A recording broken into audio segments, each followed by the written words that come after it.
elections to go ahead. I, as the Conservative Member of Parliament for Broxbourne, want the elections to go ahead. The people of Broxbourne want their elections to go ahead. Can the Minister categorically confirm to my constituents that local elections in Broxbourne will go ahead on the 7th of May? Minister. Thank you, Madam Deputy Speaker, and I thank the honourable gentleman for his question. I've said on a number of occasions we want the elections to go ahead unless there's a justified reason.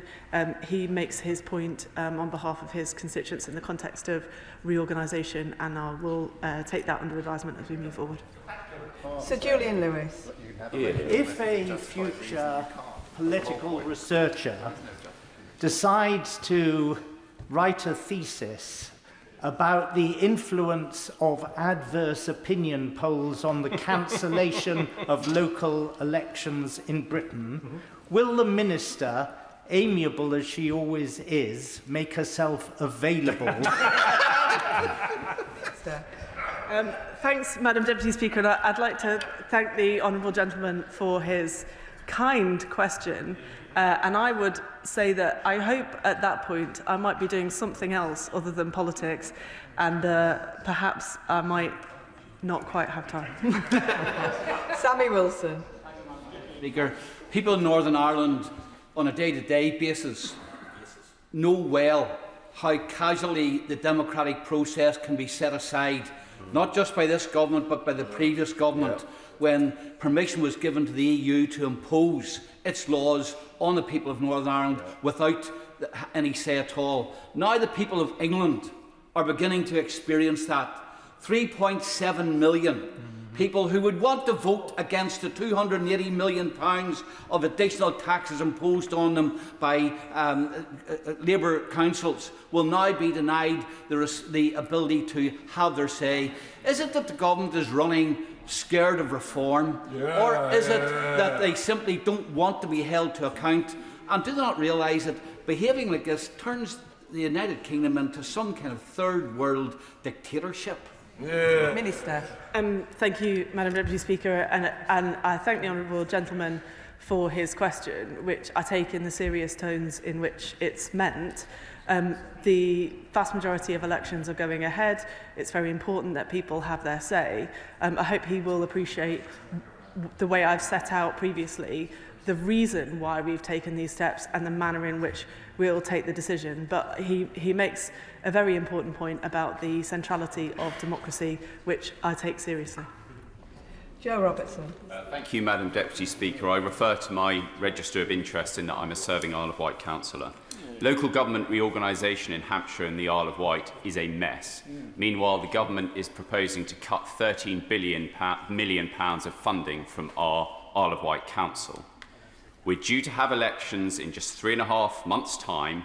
Our council wants those elections to go ahead and wants to prepare for them. Will the Minister confirm we can do that and those elections will go ahead on the Isle of Wight in May? Thank you, Madam Deputy Speaker. And as I've said to other ministers, where councils want to go ahead and they've got the capacity and there's no issues, that's fine. Elections go ahead unless there's a strong justification. Why not? Which is what I would... Where councils want the elections to go ahead, that's fine, and we'll listen to what they've got to say. The issue that the member raises about funding and capacity is an important one, not least in a place as unique as the Isle of Wight. We're currently in a process considering the local government finance settlement, and he'll know that we're working very hard to try and get that right. Sarah Perchin. Thank you, Madam Deputy Speaker. Last year, the Junior Housing Minister stood at that dispatch box and said, and I quote, "Local council elections are happening in 2026. We are cracking on with them." For some communities, this is the second year in a row that the elections have been cancelled. How does the Minister expect the British people to believe anything this government says or have any faith in their commitment to democracy? Thank you, Madam Deputy Speaker, and I thank the honourable lady for her question. Elections will be happening up and down this country in May. We are committed to democracy, and it's very important that people have their say.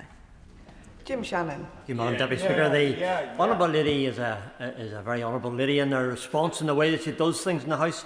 But the fact is, whatever it be down to reorganisation, whether it be down to a new strategy, whatever the reasons that the government or the Minister puts forward, the fact is 3.7 million people will see it a denial of their right to cast their vote. 3.7 million people will see it as a denial of their franchise.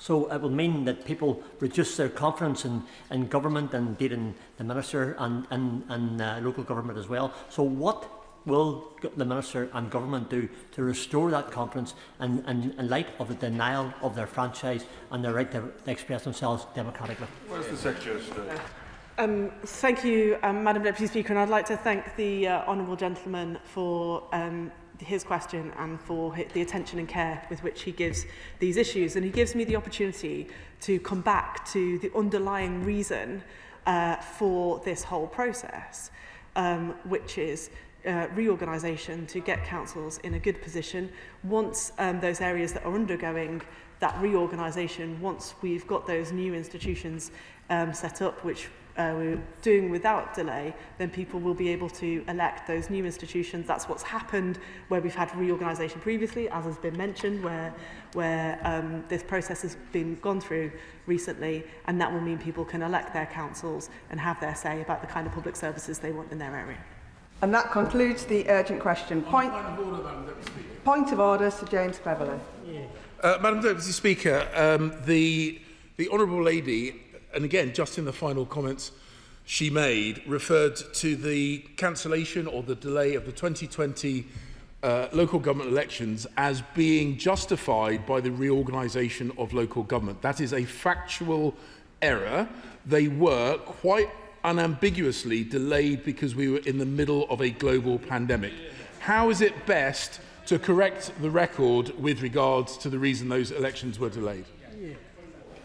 I thank the honourable gentleman for his point of order. That is a continuation of debate, and I am not responsible for the Minister's comments. However, he has put his point of view on the record. That does conclude the urgent question. We now move on to the next urgent question.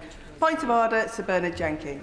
Madam Speaker, I must correct the record. Harlow Council is a Conservative council, but that's the exception that then proves the rule, that they're otherwise all Labour councils. I thank the honourable gentleman for his point of order, and he's now corrected his record. We now move on to the next urgent question. I'll give a few moments for the front benches to reorganise.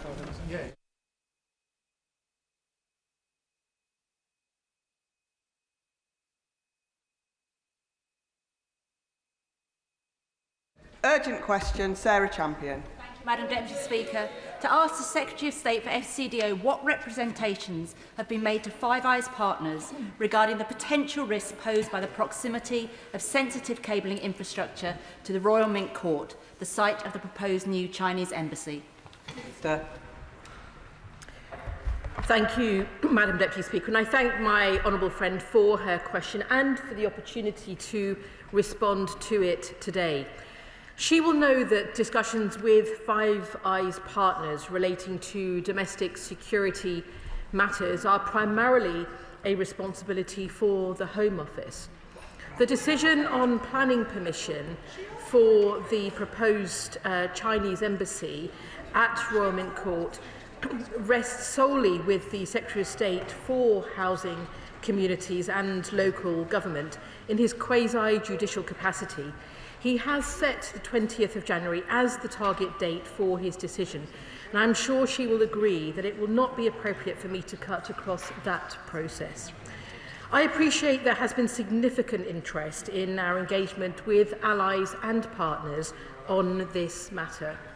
And I am sure, the Honourable Member, as the Honourable Member will know, we never comment on conversations with allies regarding intelligence matters. I can nevertheless reassure her, as well as the House, that we continue to work closely with our Five Eyes partners and other like-minded countries on a wide range of issues, including pertaining to domestic security. These partnerships are essential for our shared security. We've been consistently clear that national security is the first duty of government, And it has been our core priority throughout the embassy process, with the close involvement of the security and intelligence agencies. Our intelligence services have been involved throughout, and a range of measures have been developed and are being implemented to protect national security. The Home Secretary and Foreign Secretary also publicly identified two issues: consolidation of China's diplomatic estate in London and public access, which would require resolution before a decision could be made.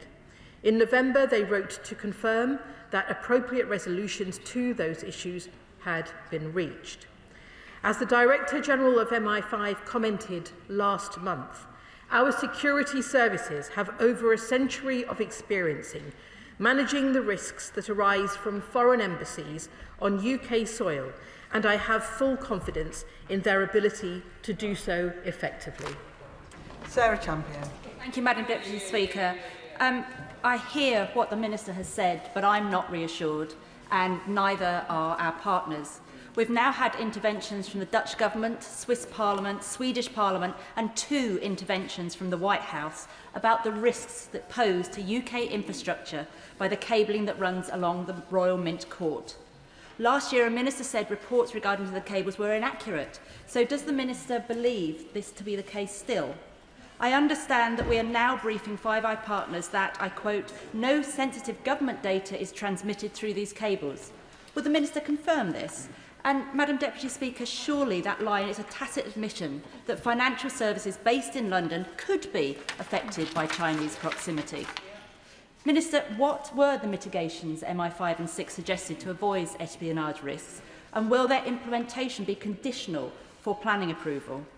I remind the House that the US has confirmed 3 major infrastructure hacks in the past 18 months, while we have faced hacks on the Electoral Commission, Foreign Office and parliamentarians, to name just a few. A Chinese mega-embassy in the heart of London is an issue of national significance, not purely planning as the government tries to present it. Combined with the heightened risk to dissidents, campaigners and the wider public, is this really a risk we should be taking? Can the Minister offer reassurance to my British Hong Kong constituents that transnational repression will not increase if this mega-embassy is approved? Once planning is given, we cannot take it back. We will have lost control. I know I speak for colleagues across the House and the wider country because they've contacted me when I say this is not a risk we can afford to take, and the government should refuse this disastrous plan tomorrow. Minister. Let me thank my honourable friend for her remarks, and just to reiterate again that our intelligence services have been involved throughout, and a range of measures have been developed and are being implemented to protect national security. She also will know that the government is still to make a decision, and that planning decision will be made independently by MHCLG ministers on planning grounds. It is also important to recognise that we have set clear red lines as well through this process, and that has included, as I have referenced, for example, the consolidation of the diplomatic presence of China from 7 buildings to 1, which will also have security benefits. It is also important to say that we do routinely engage our security, our allies, including with the US, our closest ally, liaising with them closely on a range of issues, including security and intelligence, and in relation to China. And it is important to recognise that we do that routinely, recognising also that it's important to discuss national security factors we may consider, and also to perhaps respond to my honourable friend's comments in relation to transnational repression. She will know that the UK government will not tolerate any attempts by foreign governments to coerce, to intimidate, to harass or to harm their critics overseas, especially in the UK. And we continually assess potential threats in the UK and take the protection of individuals' rights, freedoms and safety very seriously. Shadow Minister Alicia Cairns. Thank you, Madam Deputy Speaker, and can I congratulate Member Rotherham on her question? One could be excused, Madam Deputy Speaker, for feeling this is Groundhog Day, because once again the House has gathered to share our collective concern about plans to approve the Chinese Communist Party's mega embassy, and once again the Home Office has declined to answer. Now, I did consider rereading my speech from last week, but as I hope we'll get some answers, I've gone back to the drawing board. Now, the Chinese Communist Party plans are not normal diplomatic renovations, and it would be laughable to suggest they are when they are taking place at this location. Had the Minister seen these unredacted plans before their publication? And can she genuinely say she has no concerns if her government approves this shadowy network of 208 secret rooms? Now, given claims that the government and ministers had not seen these plans until last week, surely the government needs time to review them. So can the minister confirm there will be a delay to the decision due tomorrow? Because no one would seriously suggest that in the week that has passed, the government has identified all the mitigations needed to protect our cables and mitigate against these secret rooms. Now, the government has so far shielded itself behind the mundane language of planning policy, but this is not a normal application. So can the minister confirm whether our allies have been consulted on the unredacted plans, and if so, who? And whether UK government officials have previously denied the existence of these cables to the United States in discussions? Now, last week I asked whether the Chinese Communist Party's ambassador had been demarched and forced to explain his party's duplicity in their application. The minister declined to answer. It's now been a week. Has the minister, not officials, finally found time to prioritise national security in hauling the Chinese ambassador? And if not, why not? And what message does that send to China? Now, not once has this Labour government demarched the Chinese ambassador since they came to power, despite cyber attacks, putting spies in this place and putting bounties on the heads of Hong Kongers. What does the Chinese Communist Party have to do for this government to defend us and act to deter future hostile acts? The government tells us security concerns have been addressed, including ones they only knew about a week ago. Tell us how. Finally, Madam Deputy Speaker, the Prime Minister has not yet publicly confirmed his vanity visit to Beijing. Has the Chinese Communist Party made approval of the new embassy contingent on the visit going ahead? The government has a duty to protect our country. Without national security, there is no economic security. This House clearly speaks with one voice on this issue, and that voice says no. So will the government join us, or will they choose a dereliction of their duties? Minister. Thank you, Madam Deputy Speaker, and may I also thank the Shadow Minister for her remarks. In relation, firstly, to the Prime Minister's visit, any Prime Ministerial or ministerial travel will be confirmed in the usual way. But it is right, and we are clear, that the planning decision is an independent one for the Secretary of State, for the Ministry of Housing, Communities and Local Government to take independently, and that decision is made in a quasi-judicial capacity.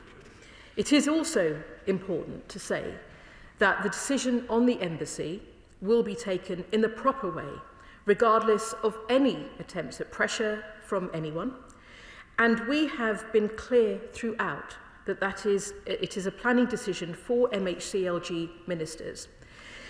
It is important also to recognise that national security is the first duty of government, and I know the Shadow Minister will understand that more than anyone with her own background, and we will always act to protect it. It is taken extremely seriously by the Home Office and the Foreign Office. And indeed, it will be important that we continue to make sure we have conversations, as we do routinely, with our allies, and to recognise that it's important to have those conversations, as we do regularly with the US, to take into account the security and intelligence that we also share on a routine basis, and that we do in relation to China.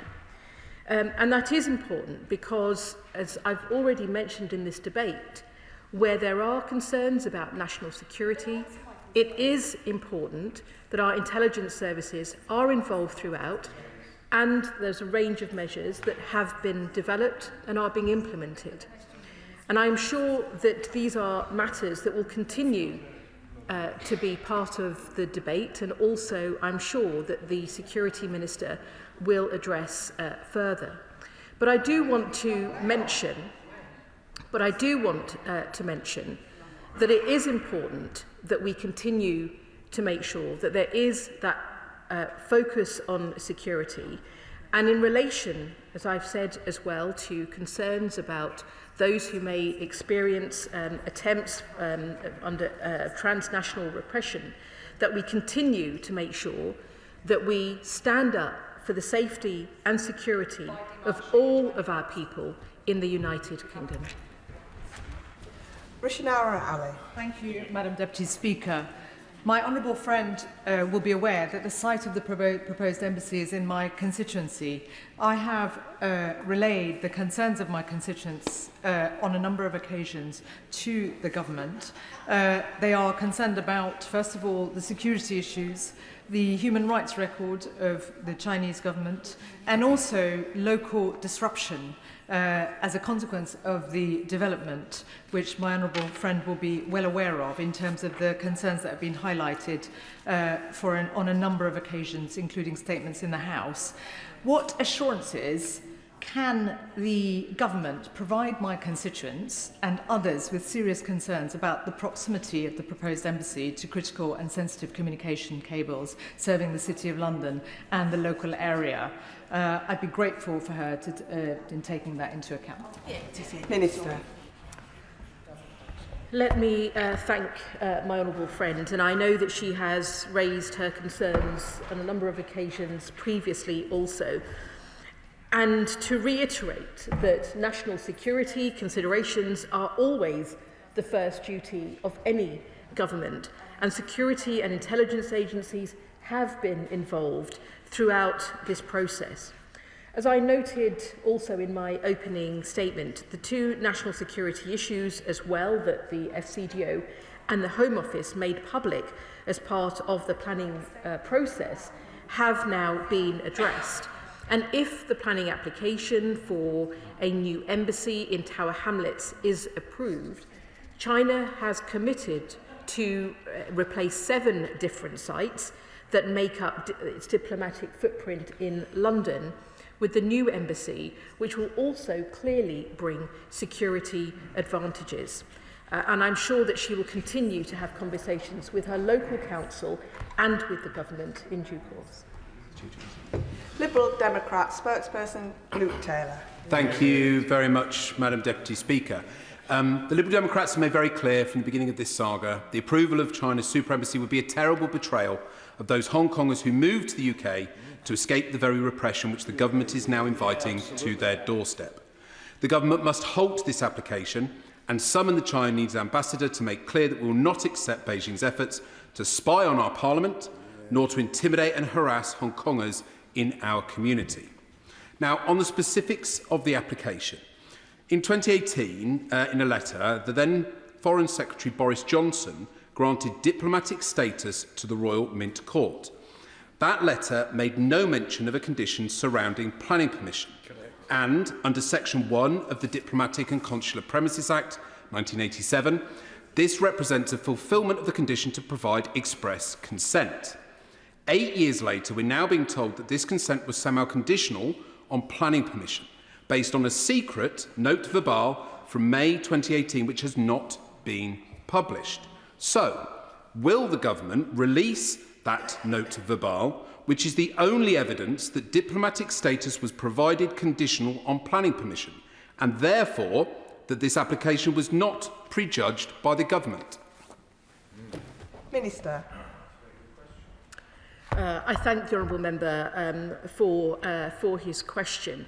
And it is important to recognise and to also agree that the decision to provide China with the consent to use the Royal Mint as diplomatic premises was made in 2018 by the previous government under a former Foreign Secretary, Boris Johnson, and was subject to planning permission, and China purchased the site on that basis. And it is important to say as well that that is also what my colleague Baroness Chapman has also shared, and it is important to recognise that this will be an independent decision. It is an independent decision that will be made by MHCLG through a quasi-judicial process. Graham Stringer. Thank you, Madam Deputy Speaker. I think I heard my honourable friend say clearly that the government wouldn't stand for coercion by the Chinese diplomatic service. Has the Foreign Office not been looking at what's been going on over the last 10 years? People in the consulate in Manchester were demonstrating against the Chinese government. They were dragged into the grounds and beaten up, and the diplomatic staff left with nothing happening to them. There are pop-up police stations all over the country that intimidate members of the Chinese community, whether they're British citizens or whether they're from Hong Kong or other parts of China. There should be a simple answer to this application, that there is no need for the size of the Chinese diplomatic community in this country. It is there to intimidate Chinese people and undermine the elected representatives in this chamber. Minister. I thank my honourable friend for his question, and he is right that we must not tolerate any attempts by foreign governments to coerce or intimidate or harass, and he has highlighted some examples that we know have caused great concern and that we take extremely seriously. We continue to assess potential threats in the United Kingdom and take the protection of individual rights and freedoms a matter of great concern for the government. And indeed, freedom of speech and other fundamental rights of all people in the UK are protected under domestic law. The police and security services monitor these issues very closely. The UK has a broad suite of powers that are available to counter foreign interference, including acts which amount to transnational repression. And we continue to implement measures in the National Security Act 2023, which strengthens our legal powers makes the UK a harder target for those states which seek to conduct those hostile acts. And the Security Minister also announced last year that training and guidance on state threats activity is being offered by counter-terrorism policing to all 45 territorial police forces across the UK. This will enhance the ability of frontline police officers and staff in the identification of state-directed crimes and the actions that can be taken and must be taken to escalate and mitigate this activity. Sir Julian Lewis. The Intelligence and Security Committee was set up specifically to fill a gap in oversight whereby this House could not directly look at highly classified and sensitive information. Having chaired that committee throughout the last Parliament when we undertook our very detailed and very sensitive inquiry into China, the published version of which was quite well received, to put it mildly, I can assure the Minister that there is absolutely no aspect of this that could not be shared with the ISC. Can she tell the House whether or not the National Security Advisor has discussed with the ISC and briefed them the security aspects of this proposal, which enjoys such hostility to proceeding on both sides of the House? Minister. I thank the honourable member for his question and indeed recognise and acknowledge his deep experience in the House and indeed on chairing the ISC. And what I can say is that we continue to keep our matters of security and intelligence as matters that are a first priority for this government. And indeed, in relation to national security, both with the National Security Advisor and indeed our partners abroad and Five Eyes that were also part of the question today, it's important to recognise that we continue to keep those conversations around security and intelligence around all areas of concern to the United Kingdom and indeed in relation to China. Alex Servo. Thank you, Madam Speaker. The Speaker of the US Congress, Mike Johnson, was here today in Parliament. Last night he was asked about the Chinese embassy application. He said that he's this is quoting him, I'm very concerned about it. But if it were me, I'd be very cautious about that. The Minister's heard the caution in this House from the US Speaker, from the White House, from many others about the proposed Chinese embassy, which give much greater ability for China to undertake transnational oppression, espionage and attack our national critical infrastructure. I want to ask the Minister again, is she listening to all the voices, and is the government listening to all the voices before it's making its decision? Because once Pandora's box is open, you cannot put it back. Minister. I thank my honourable friend for his question, and he will know as well from his own discussions that we do continue to routinely engage and discuss with the US a wide range of national security issues. And indeed, the US has also had its own relatively recent experience of China's building of a new embassy in their capital. But I do recognise the importance of making sure that views across the House are heard, and indeed we've had a number of debates on this. But it is also important to recognise that we have made it clear throughout the process that this is a planning decision, that is a matter for MHCLG ministers to make in an independent, quasi-judicial capacity. Dr. Andrew Morrison. Deputy Speaker, circumstances have changed dramatically since 2018, and the Minister can't simply dismiss this as a planning application, just like it was a conservatory. It's a matter of national security.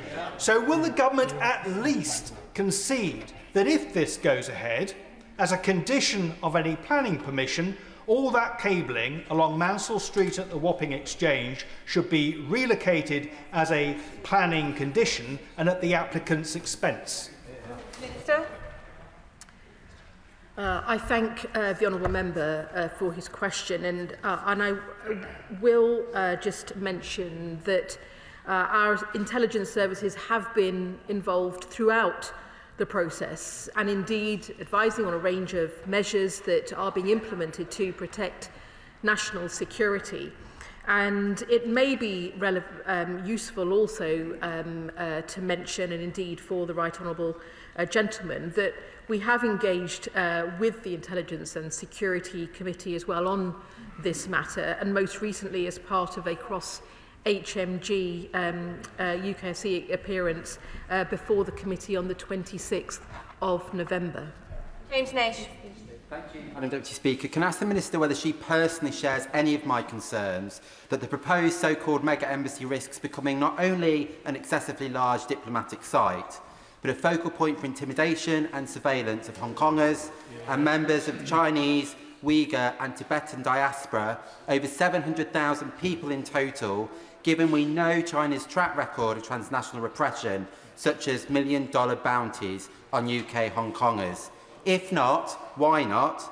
And if so, how is this being prioritised in the decision-making process?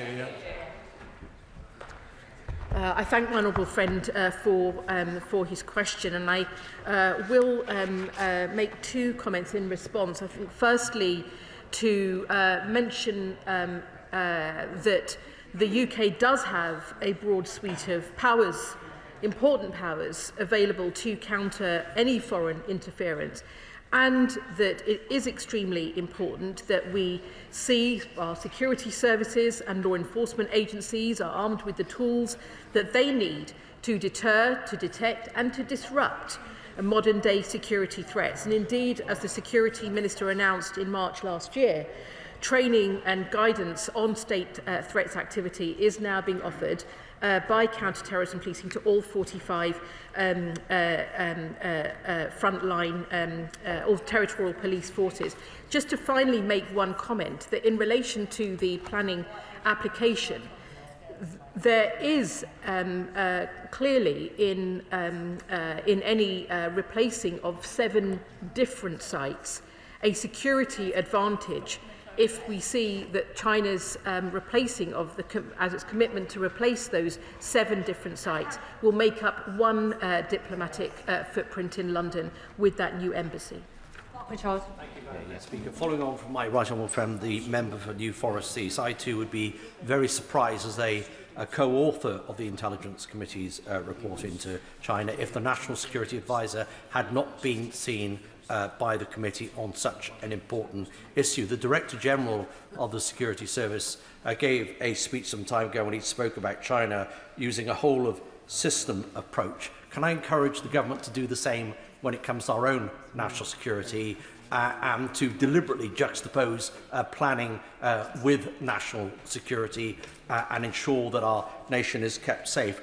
But one easy way for the government to act to ensure that we are safe from the malign influence of Chinese spies operating in this country is to ensure the number of diplomats at the new embassy, which is going to be the largest Chinese mission in Europe, is commensurate with the number of diplomats in China, UK diplomats in China. Minister. I thank the honourable member for his question, and indeed it is right to say that national security is the first duty of government. We will always act to protect it, and it is a matter of great concern for the FCDO and also for the Home Office. And it is indeed also right to say that the UK does have control over the number of diplomats in the United Kingdom, as per the Vienna Convention on Diplomatic Relations. And we follow our legal obligations just on this matter, and indeed have robust systems in place to ensure that any diplomatic positions at the Chinese embassy must be approved on a case-by-case basis. Bobby Dean. Thank you, Madam Deputy Speaker. I think this chamber has grown tired of the government's insistence of framing this as a mere planning application, a quasi-judicial process that national government can do nothing about. That is simply not the case. This is a test. It is a test of this government's resolve in standing up to the threat that China poses to the UK. Now, the Prime Minister clearly thinks that handing this gift over to the Chinese in Beijing will strengthen his hand in trade negotiations. I believe that China will just smell weakness. So I challenge the government, reject the mega embassy, cancel that visit, and don't go back there until they get Jimmy Lai back on these shores.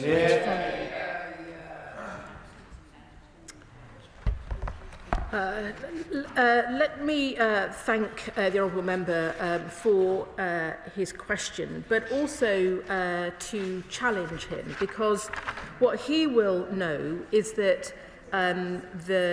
it is important, and you can have national security and economic security as both upheld by the government in terms of its priorities, and he will know that national security must always be the first duty of any government.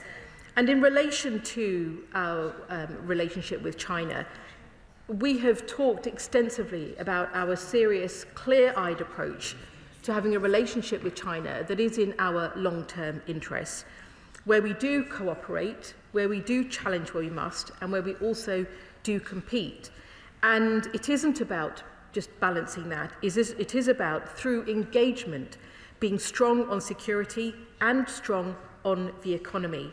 And he will also know that with China being the world's second largest economy and the UK's third largest trading partner, that not engaging is no choice at all. Sir Desmond Swain. Madam Deputy Speaker, The urgent question for the Honourable Member for Rotherham, which Mr Speaker granted, explicitly refers to our Five Eyes partners. The first thing that the Minister said when she got to her feet was that she could not answer any question of the Five Eyes partners because that was her Home Office responsibility. Why did she come? Did she argue with those who sent her? Did she say, "Baggy, not me, I can't answer that question"? The fact that she came, willingly or unwillingly, frankly, is an insult to this House. Minister.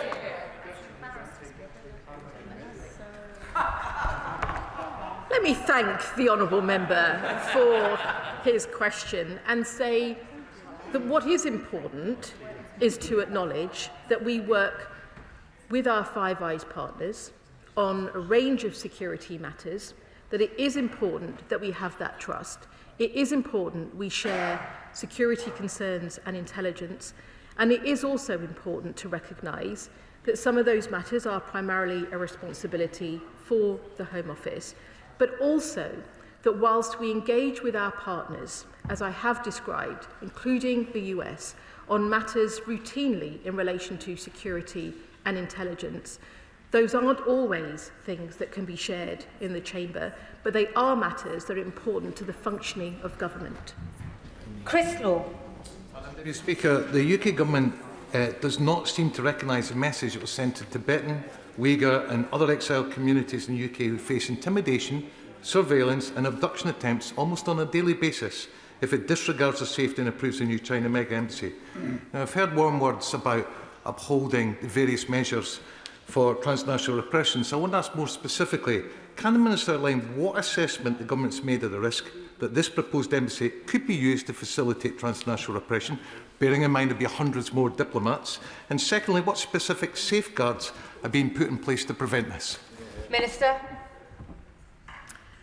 I thank the honourable member for his question, and indeed we continue to raise all concerns in relation to human rights at the highest level with the Chinese government. And it is important to also say, in reference to diplomats, that any new diplomatic position at the Chinese embassy must be approved on a case-by-case basis by the FCDO's protocol department. And the UK does have control over the number of diplomats in the UK as per the Vienna Convention on Diplomatic Relations. And we will always take security of all those in our country extremely seriously. Sir Bernard Jenkins. Oh, he's left the chamber. Harriet Cross. Thank you, Madam Deputy Speaker. The Minister has said that the intelligence services are engaged, but she hasn't been able to give any information on whether or not they're happy or whether or not they're able to mitigate any of the risks. Why can she not give us this information? And on the timeline, as the Shadow Minister asked, the unredacted plans were seen a week ago, yet these application, the first application was rejected in 2022, the revised plans went in, or the revised application went in 2024, it was called in then, and it's now 2026, but with a week they've now been able to decide based on plans they've seen. Why that quick turnaround? Minister. Let me just reiterate that in relation to the decision on the embassy, that must be taken in the proper way. It is a matter for MHCLG ministers, and it is an independent process, and it is a matter that we have been very clear on throughout the process. Thank you, Madam Deputy Speaker. The Minister has stated several times this afternoon that national security is a priority for this government. So why then is this government letting in a hostile state who wants to sabotage us, who wants to spy on us, letting them into the very heart of our government? Minister. I'm not sure whether the honourable lady was referring to Russia or a country, but in relation to China, perhaps I will just say again what I referenced in some earlier remarks, that China is also the world's second largest economy and the UK's third largest trading partner. Not engaging with China is no choice at all, and we can both, through engagement, be strong on security and strong on the economy. Thank you, Madam Deputy Speaker. Can the Minister not hear herself and how absurd it is that this government insists that they should treat this decision as to whether to allow this embassy in London, to treat it as this quasi-judicial, independent planning question? It's not a planning question, it's a question of national security. And if the Prime Minister had any backbone, he'd own it, decide it one way or the other and talk to the House about it.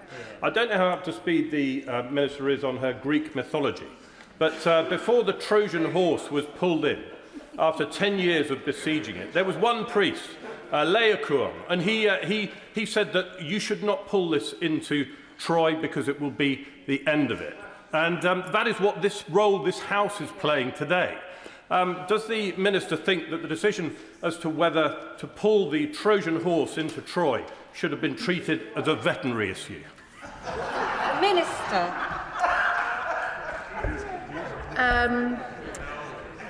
Well, I thank the honourable member for his lesson in Greek mythology, most of which I am familiar with. But perhaps I will just say this to him, that it's important to have a serious debate in relation to our relationship with China. And it is also important to continue to have a consistent and pragmatic approach to our engagement. I've already referenced how China is also our third largest trading partner. But it is also the case that all G7 nations engage with China economically and diplomatically. And it is important that we continue to do so. Mr. Speaker, foreign interference in British politics is of enormous concern to most of these benches following the conviction of Reform politician Nathan Gill, who betrayed our country for a genocidal Russian dictator. The government announced the Rycroft review to investigate foreign interference in response, including by China. So will the government delay the decision on the super embassy until the Rycroft review has reported? Minister. The honourable member won't be surprised to hear me say that the decision on the embassy is an independent process, but I will just emphasise to him that the UK has a broad range of powers to counter foreign interference, including acts which amount to transnational repression, and it is important that we take that extremely seriously, the government in terms of with the government, but also across the House. And it is also important that we see the announcement that the Security Minister made last year in relation to training and guidance on state threats being offered to by counter-terrorism policing to all 45 territorial police forces across the UK. That training is taken up and that we are seeing the enhancement of the ability of frontline police officers and staff in the identification of state-directed crime and the actions that should be taken and must be taken to escalate and mitigate this activity. Final question, Jim Shannon. Thank you, Madam Deputy Speaker. Can I thank the Minister very much for her answers. During last week's UQ on the topic of the Chinese embassy, I highlighted that whilst the consulate is entitled to facilities to enable their citizens to have consular help, they are not entitled to have this pose any type of threat to national security. The information provided this morning again demonstrates the potential that there is for risk for our national security. So will the Minister not take the steps well within government's power and grasp to act in the national interest and make clear that the consulate, as proposed, is not necessary to carry out consulate functions and will therefore not be acceptable? Thank you. Minister. I thank the honourable member for his question, and it is important to emphasise again that national security is the first duty of government, and we will always act to protect it. That is the end of the question on the proposed Chinese embassy. Point of order, Alicia Kearns. Thank you, Madam Deputy Speaker. When I asked an urgent question about this important issue last week, it was shunted to MHCOG. Today, when the honourable member for Rotherham asked the question, it was shunted to the Foreign Office. The Minister opened her answers by saying she could not answer on the fundamental question being asked in the Chamber. When she was then put a direct question by me, has she demarched the Chinese ambassador because it is within her briefing, no answer was given. So the ministers will not answer on other people's briefs despite collective responsibility. If they won't answer on their own briefs, how are we to get answers in this place? Well, I thank the honourable lady for her notice of that point of order. As you may know, the Chair is not responsible for the content of Ministers' answers, if only we were. But she has most definitely put her point on the record, unless the Minister wishes to respond right now. The Minister has declined to respond right now. No doubt the Treasury front bench will feed that back in to the Ministers responsible. Thank you so much. I'll give the front benches a moment or two to shuffle over.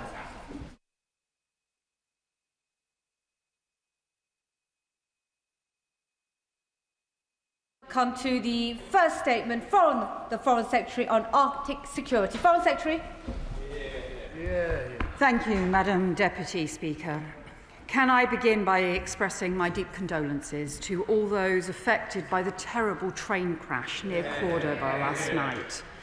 Thank you to the Spanish emergency services who responded overnight and throughout today, and I'm sure the House will join me in thinking of the people of Spain at this distressing time. With permission, Madam Deputy Speaker, I'll make a statement on Greenland and wider Arctic security.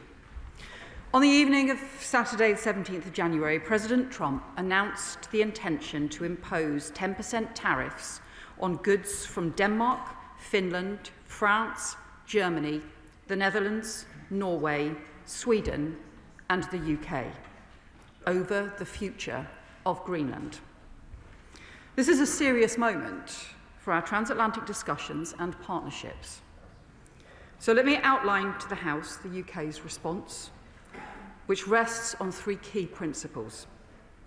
First, Greenland is part of the Kingdom of Denmark.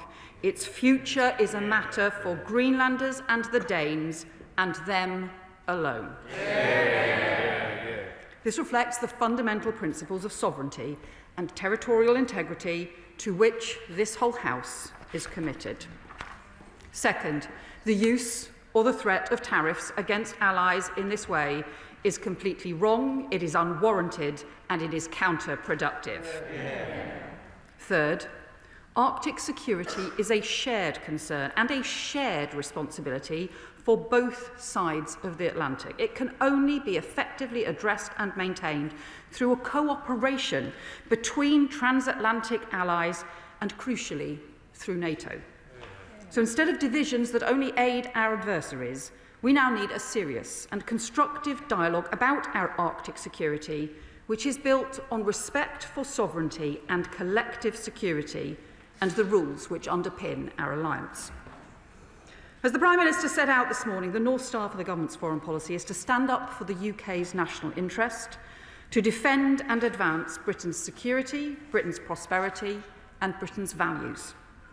And we do so through the alliances and partnerships that we build abroad that make us stronger here at home, including alliances where that transatlantic cooperation between Europe and North America has long been vital. As the Prime Minister has made clear, our close and deep-rooted partnership with the United States is a hugely important part of our security and our prosperity. The depth of our cooperation on intelligence sharing and defence helps keep us safe, and our trading relationship and the new agreements we have reached in the last 12 months are driving billions of pounds of investment in the UK, supporting jobs across the country. But the Prime Minister has also made clear that we will be very direct about our differences, as he was in speaking to President Trump yesterday. Because standing up for the UK national interest means the defending the principles that underpin stable and enduring international cooperation. That means respect for sovereignty, and it means respect for long-standing allies. Denmark is a close ally of the United Kingdom and the United States.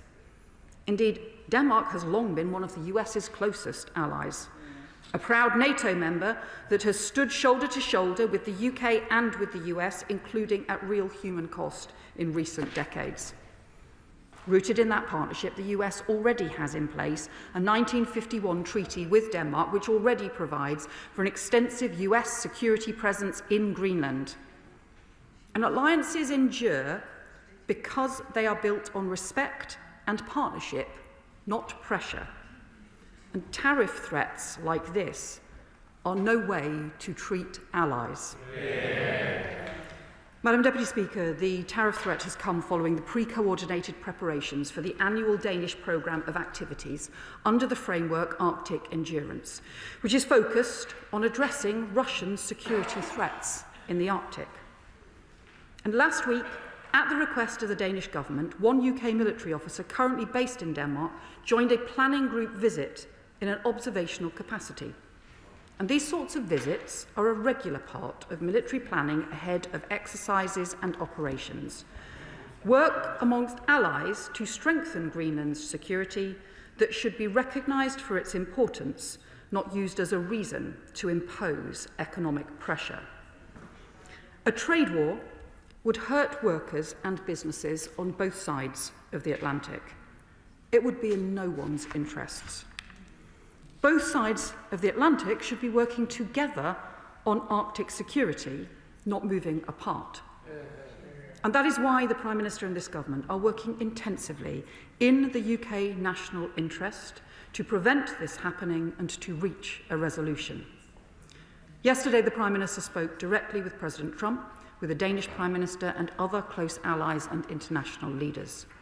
Today, I welcomed the Danish Foreign Minister, Lars Rasmussen, here to London for valuable discussions earlier today, and the Europe Minister has been in touch with the Greenland Foreign Minister. I've also been in direct contact with the US, Canada, France, Germany, and other European colleagues, and on Wednesday, my Right Honourable friend, the Defence Secretary, will visit Denmark. We will continue with this urgent diplomacy in pursuit of the principles that I have set out. And we will also argue for the strengthening of our multilateral cooperation around Arctic security. Because the Arctic is the gateway for Russia's Northern Fleet to threaten Britain, Western Europe, and North America. Threats to undersea cables, threats to critical national infrastructure. We've seen greater presence of Russian ships and submarines making their way to the North Atlantic. We've seen Russian aircraft testing our air defence, as shadow fleet vessels pass through our waters, trying to evade our sanctions and continuing to fund the war in Ukraine. Northern Norway, Finland, sea routes through Greenland, Iceland, UK gaps have long been strategically significant when considering Russian threats. And we know that the strategic significance of the Arctic is likely to grow as the melting of Arctic ice stands to open new routes through the Arctic Ocean and with newfound geo-economic competition for critical minerals and rare earths. So Arctic security is crucial not just to the UK, but to the entire NATO alliance. Of the 8 countries north of the Arctic Circle, 7 are NATO allies. So across our alliance, working together, we can and should do more. So that is why last week I travelled to Finland and Norway to discuss the threats they currently face. My Right Honourable friend, the Defence Secretary, was also in Sweden. And in Helsinki, I met with the Finnish Foreign Minister and was briefed on their border force activities to tackle a Russian ship that had damaged undersea cables between Finland and Estonia. In northern Norway, I met with the Norwegian Foreign Minister. We signed a new agreement to strengthen our cooperation to tackle Russia's shadow fleet, and we travelled together to Camp Viking to see the work of the Royal Marines and their Norwegian partners. In the bitter cold of this unforgiving landscape, our commando forces are training and exercising, preparing for contingencies. For more than 50 years, the Royal Marines have trained in the Norwegian Arctic, but we are increasing that commitment, doubling the number of Marines there from 1,000 to 2,000 in the space of 3 years, and I pay tribute to the phenomenal work that they do. Alongside the landmark Lunar House Defence Agreement that will see the UK and Norway jointly operate a new fleet of Type 26 anti-submarine warfare frigates to hunt Russian submarines and protect our critical undersea infrastructure. And in the autumn, the UK-led Joint Expeditionary Force saw thousands of troops, including over 1,700 British personnel, dozens of ships, vehicles and aircraft deployed from the Baltics to Iceland.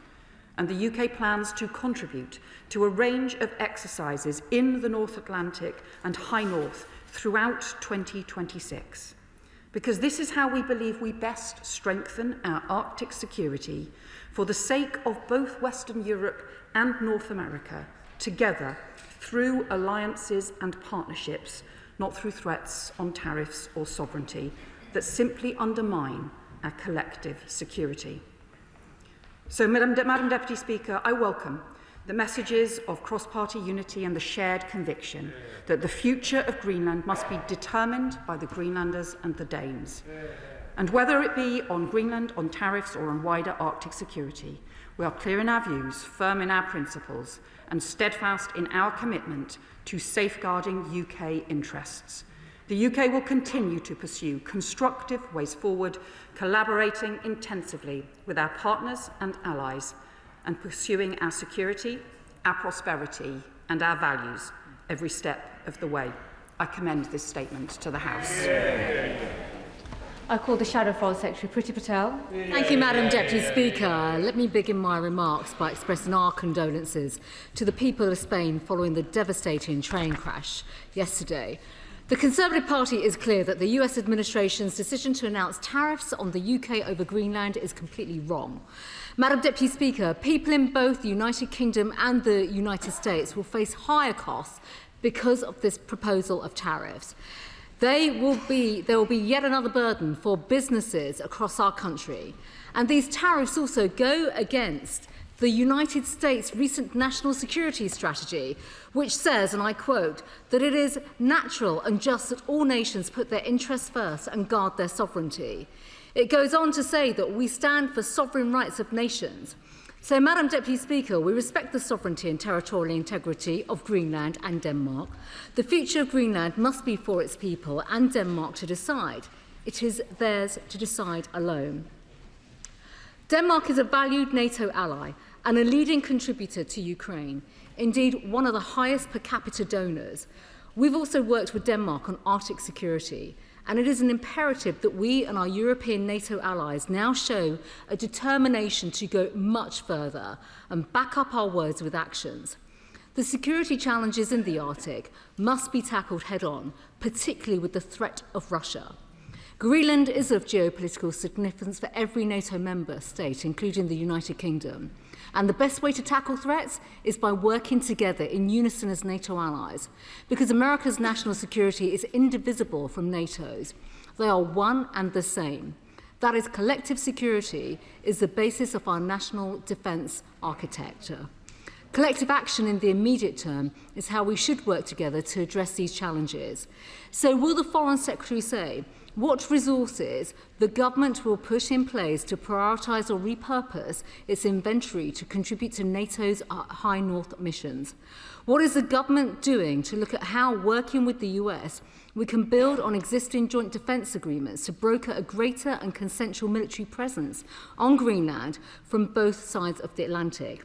What is the government's plan to help lead international efforts to secure the safety of Arctic shipping routes as they become more open, and stave off exploitation of Greenland's critical minerals by malign actors, and also protect the region's fisheries, and boost digital connectivity and security, particularly at sea? Has the Foreign Secretary discussed this issue with Secretary Rubio? And if not, what will she propose to him when she does speak to him, including on the security issue in the High North? UK leadership does matter at this challenging moment for NATO, as we should advance a push from all NATO allies to thwart Putin's ambitions in the High North. It is incumbent on the United Kingdom to help to lead that charge, and our ability to convene outside the EU is a strength which we should play. Conservatives have also called on the Prime Minister to push for an urgent meeting of NATO, including and especially the United States. So will the government pursue this so that position can be reconciled behind closed doors so that we can present a united front to our adversaries?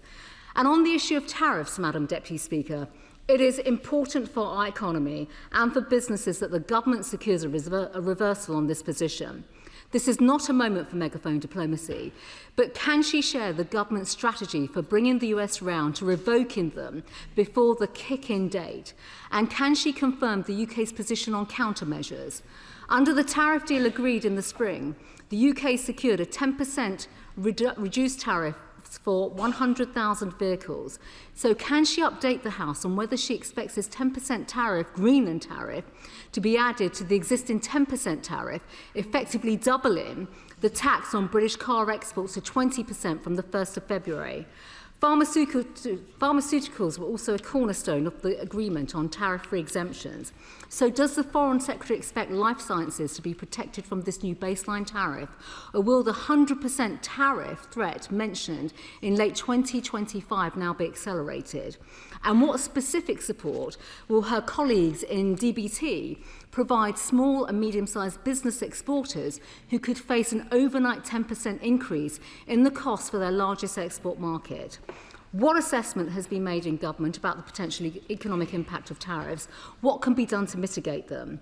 Madam Deputy Speaker, this is now time for cool but determined heads, because the stakes are significant and enormous for our country. It isn't just a big geopolitical moment. It's a moment of real concern for businesses in our country and exporters. And we're counting on British diplomacy to reverse the tariff situation, to bring swift end to this debacle over Greenland. The US is our closest ally.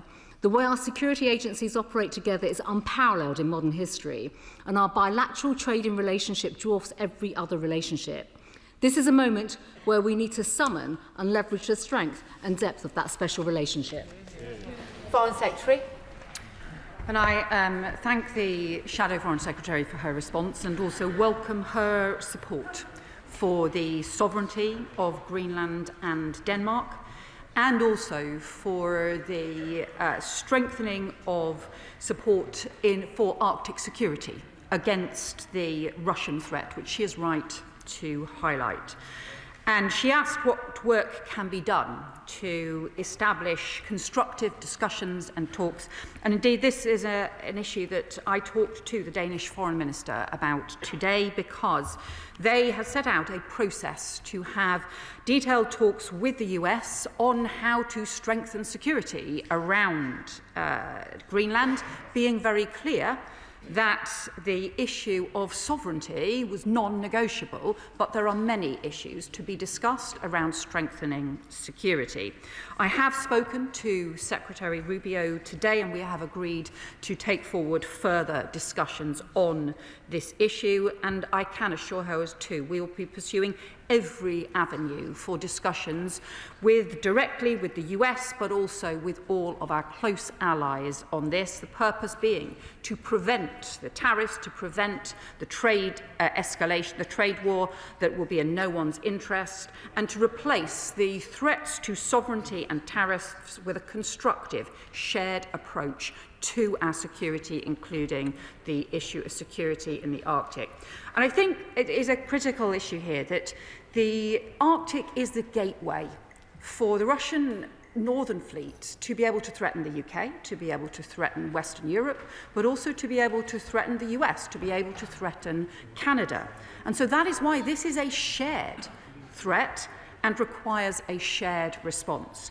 And that is why I proposed, as part of the discussions in Norway and in Finland last week, that NATO should establish an Arctic sentry, similar to the approach that NATO has taken to the Baltic sentry and to the Eastern sentry. Coordination that brings together and looks in a strategic way at all of the issues around security across the Arctic.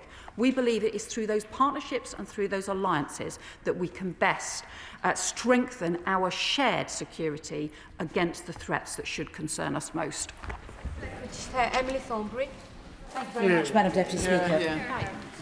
The main purpose of the Prime Minister's speech today, his statement today, was of course to send out an international message, and I thank the Foreign Secretary for the skillful way in which she has amplified that message this evening. But there is another audience who deeply appreciate what the Prime Minister has had to say. Many ordinary people, many ordinary British people, are becoming increasingly anxious about the threats that are being made by one of our most important friends to one of our allies.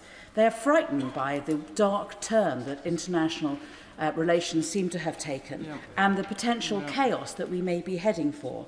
In fact, I have to say, a friend of mine texted me today to tell me that as she was watching the Prime Minister live, she was weeping. She has found this very frightening. So could the Foreign Secretary please convey the thanks of so many of us for his clarity, for his calm and for his leadership? I thank my right honourable friend for those remarks, and I will convey that message to the Prime Minister. I think what we have clearly seen is that our Prime Minister is standing up for the UK national interest, standing up for our security and prosperity, but also standing up for British values as well, because we know that our security and prosperity is strengthened by alliances and strengthened by partnerships, not strengthened by pulling apart. Democrat Senator Davey. Thank you, Madam Deputy Speaker. Can I associate myself and my party with the comments of the Foreign Secretary about the terrible rail crash in Spain? And can I thank her for her statement?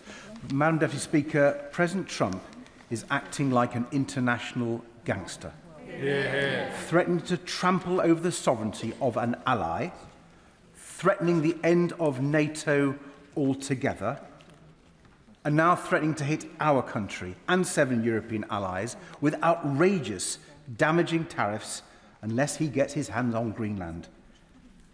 This is an incredibly grave moment for the United Kingdom, Europe and our world.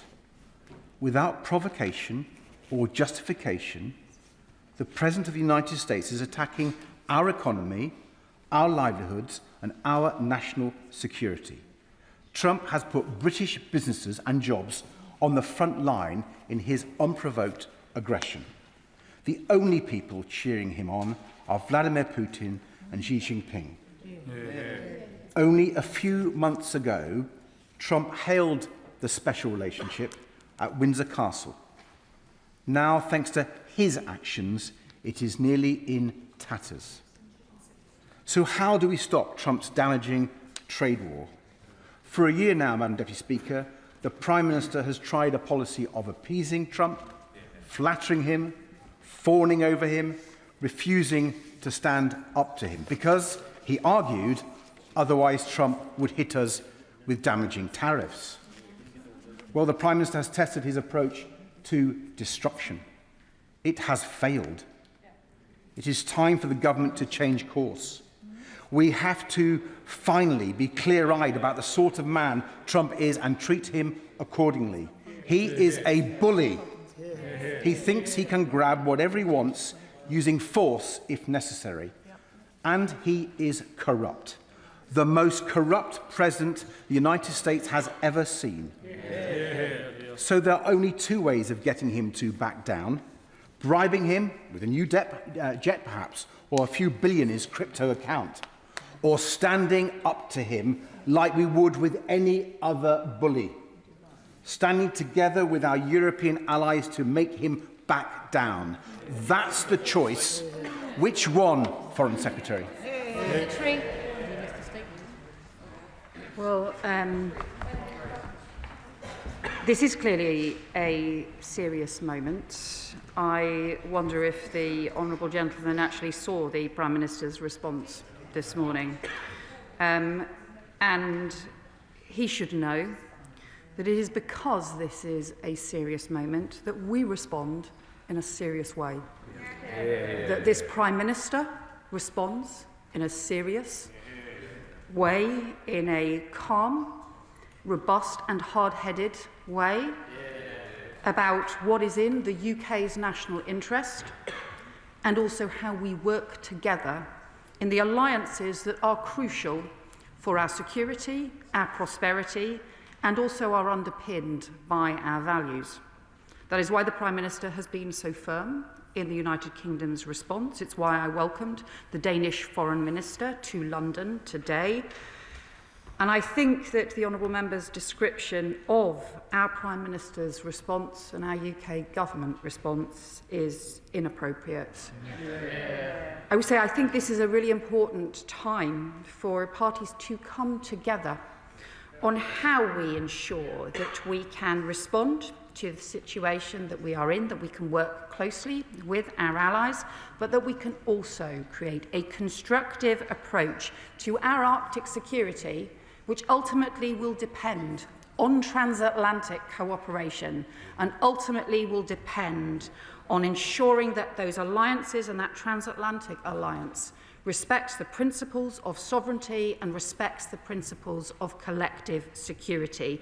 That is something we will do in a sober and serious way. Thank you very much, Madam Deputy Speaker. What we're witnessing is a very rude awakening for European nations, including our own, that if you don't properly invest in sovereign capabilities for defence and security and rely instead on others, then sooner or later you will be bullied or blackmailed by larger nations. And the question for us is, are we just going to kick the can down the road and just trundle along with small, gradual increases in defence investment, or are we going to chart a path to 3% GDP defence spending in this Parliament? Now, in terms of Arctic security, the Foreign Secretary intimated that only one British officer was involved in the Danish-led Operation Arctic Endurance in Greenland. Could she please update the House as to our current and future planned participation, and are there any political or practical constraints in that future participation? Secretary. And the specific issue that he raised, it was not an operation, it was a planning process, as takes place very routinely, and that continues to be the case. What we are arguing for is a broader approach to Arctic security. In fact, the UK's strongest contribution is around the north of Norway. Our partnership with Norway is really now unrivalled. Both the commandos, the excellent work that I saw at Camp Viking and elsewhere, and also of the frigates, the joint frigates there. And that is our unrivalled. For a non-Arctic nation, our contribution to Arctic security is now unrivalled, and we see this as being part of Arctic Sentry, a wider approach to the collective Arctic security. But what I would also say is he raises the issue about investment. We are this is exactly why we are have put forward the biggest increase in defence spending for very many years. Malthouse. Madam Deputy Speaker, the Foreign Secretary, I'm afraid, is being rather mealy-mouthed about a situation that the President of the United States obviously sees as very simple. He believes that either through extortion, and he's not denying that he may use military force to acquire Greenland, whichever way you look at it. So, two questions. First of all, as she will know, there are significant military assets owned by the United States based here in the United Kingdom. Could they be used as part of an invasion of Greenland against our will? And secondly, does she recognise that when tariffs were first wielded as a weapon against the Canadians, we should have stood with them rather than cutting a snivelling deal? Foreign Secretary. Well, all I would say to him, first of all, is clearly that is not the situation that we are talking about. We have been very clear about the importance of both sovereignty and collective security, that this is not just part of the NATO alliance, that these are fundamental principles that we stand for as well. And in terms of the work around tariffs, as we'll know, the work the Prime Minister led has been effective in addressing tariffs in the past. We will show the same determination and robust approach again. Similarly, we have done so on other issues as well. It is important that we focus around the results that we can get by taking a hard-headed approach. That is what we're continuing to do. Dame Chianwara. Thank you, Madam Deputy Speaker. Knocking on doors in Denton and Westerhope, Arthur's Hill and Wingrove, for the first time in my 15 years as an MP, the #1 issue was global insecurity. President Trump has succeeded in uniting the British people against his unwarranted attack on a close ally.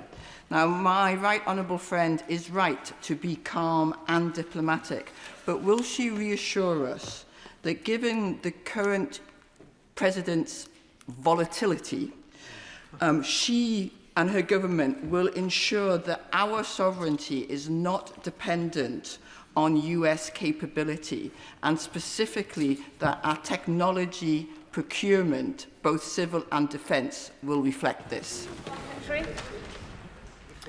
Well, my honourable friend is right to talk about the very strong feeling on this right across the UK, the very strong feeling for the sense of protecting sovereignty for the people of Greenland, for the people of Denmark more widely, and also the real deep sense that to have tariffs proposed in this way is just deeply wrong.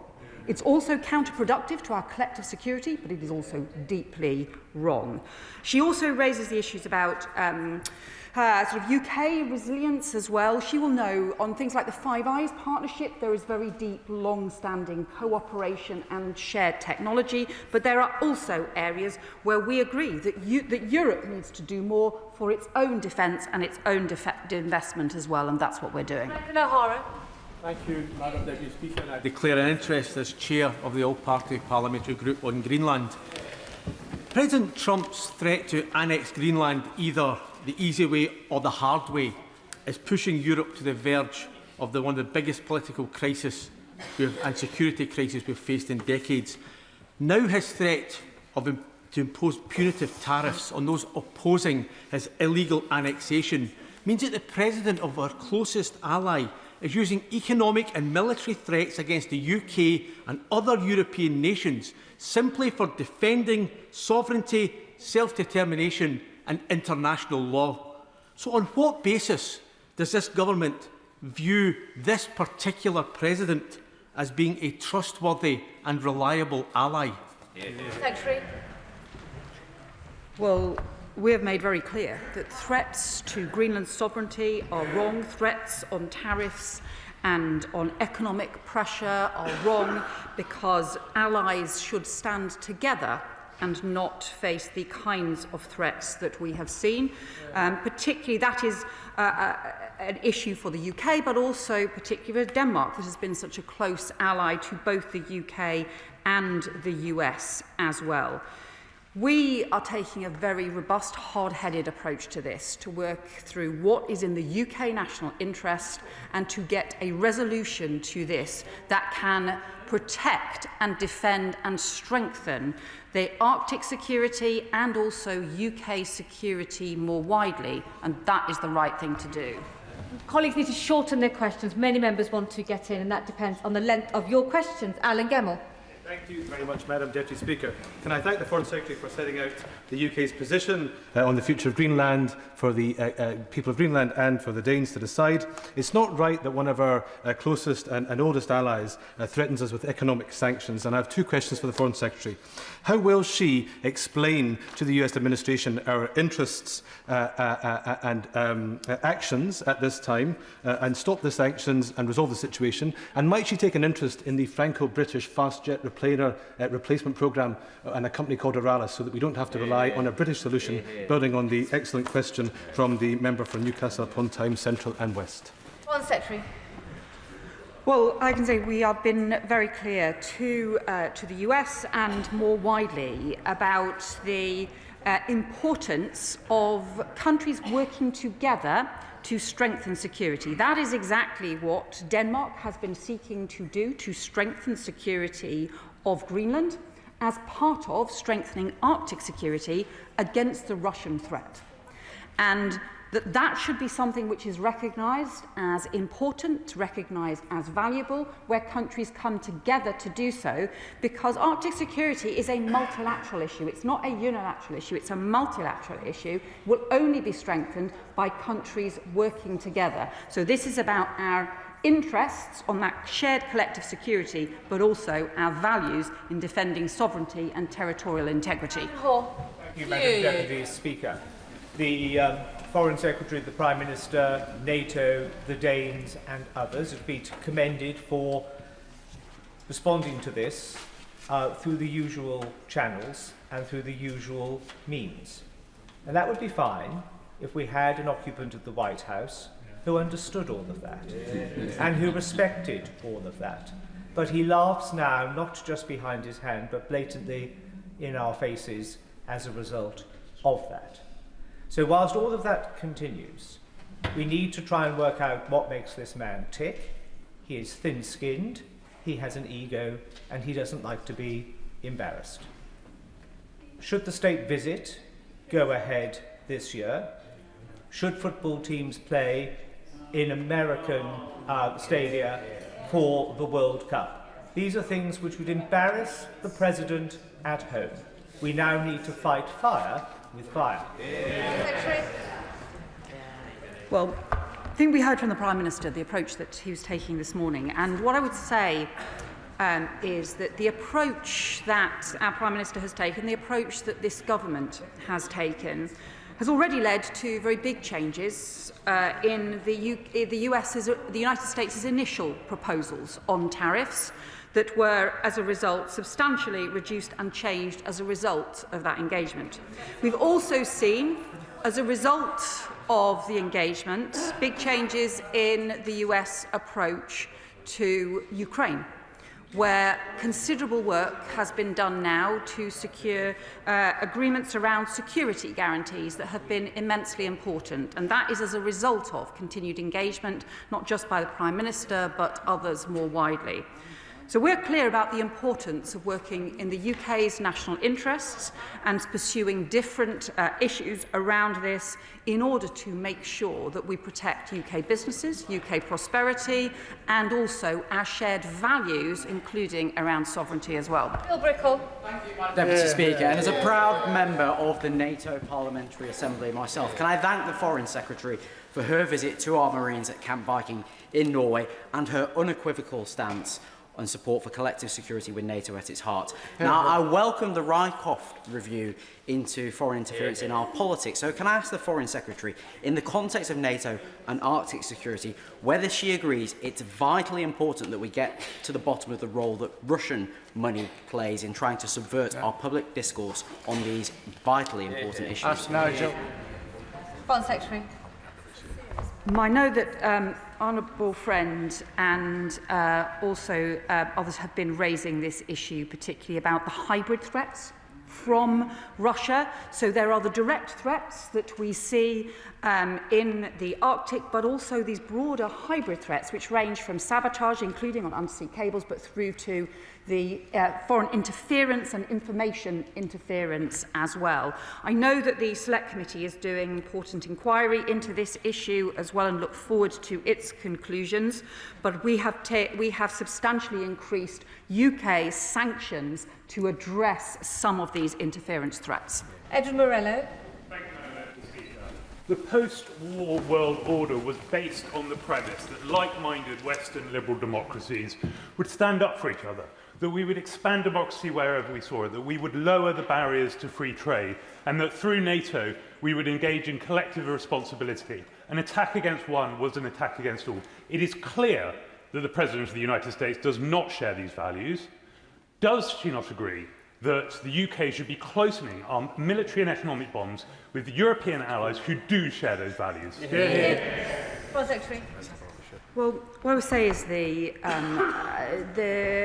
transatlantic security relationship of North America, US and Canada and Western Europe and the whole of Europe working together around security has been immensely important for a long time, and we still continue to have the shared interests, shared threats. For example, Arctic security is very clearly a shared security interest, but we are also strengthening our direct security and defence cooperation with Europe. That was part of the EU reset, was strengthening defence cooperation with our European allies, where we are bound by our close geography as well as our shared values and interests, and we will continue to strengthen those relationships. Bergen.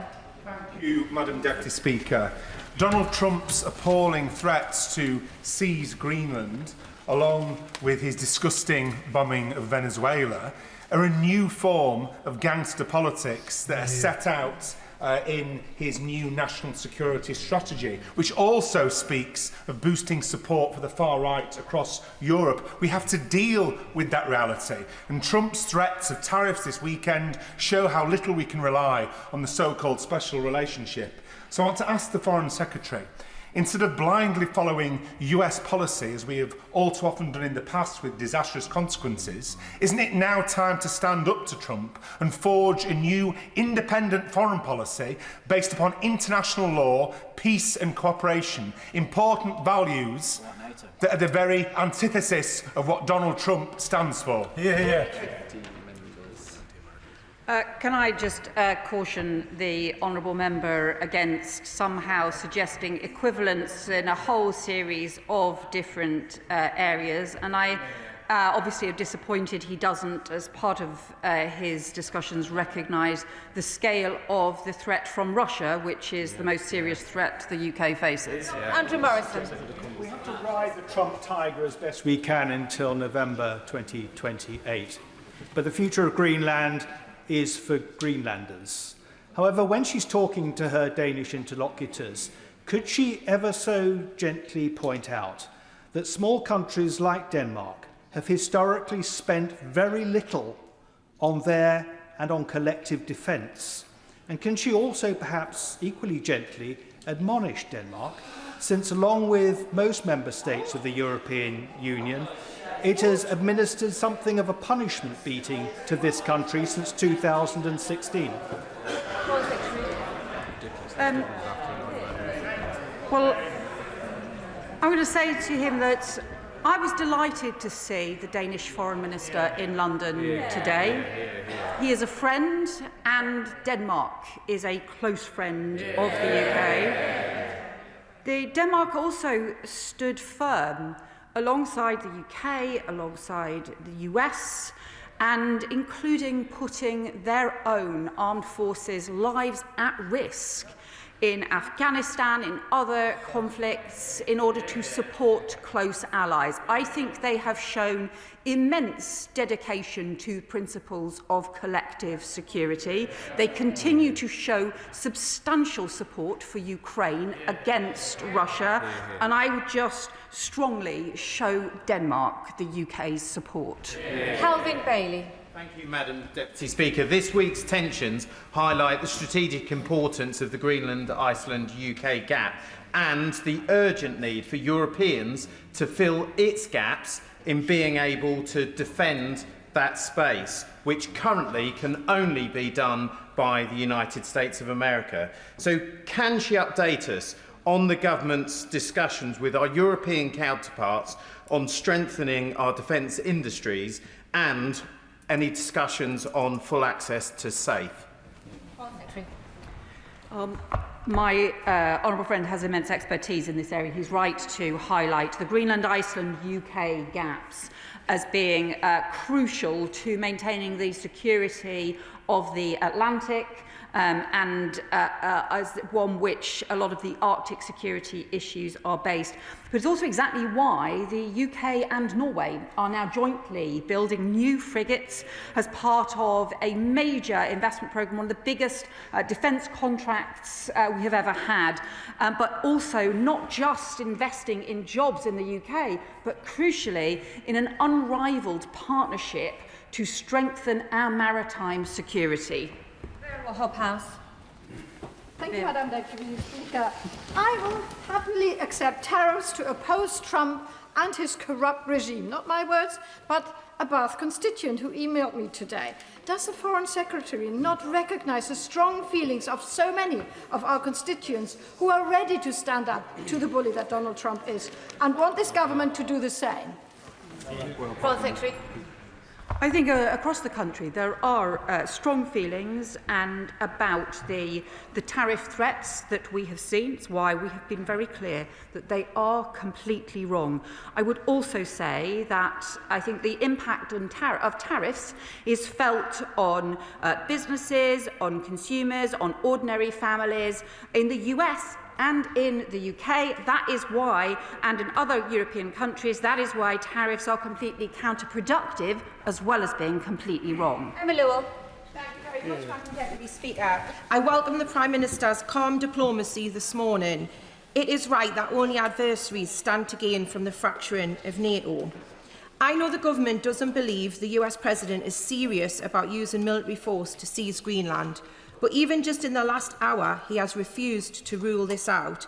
And my right honourable friend will also know that the President spoke about wanting Greenland in his previous term in office. He has long been serious about this. As the UK is the lead nation in the Joint Expeditionary Force, can she assure me that alongside NATO-level discussions, we are also engaging fully with our GEF partners? Foreign Secretary.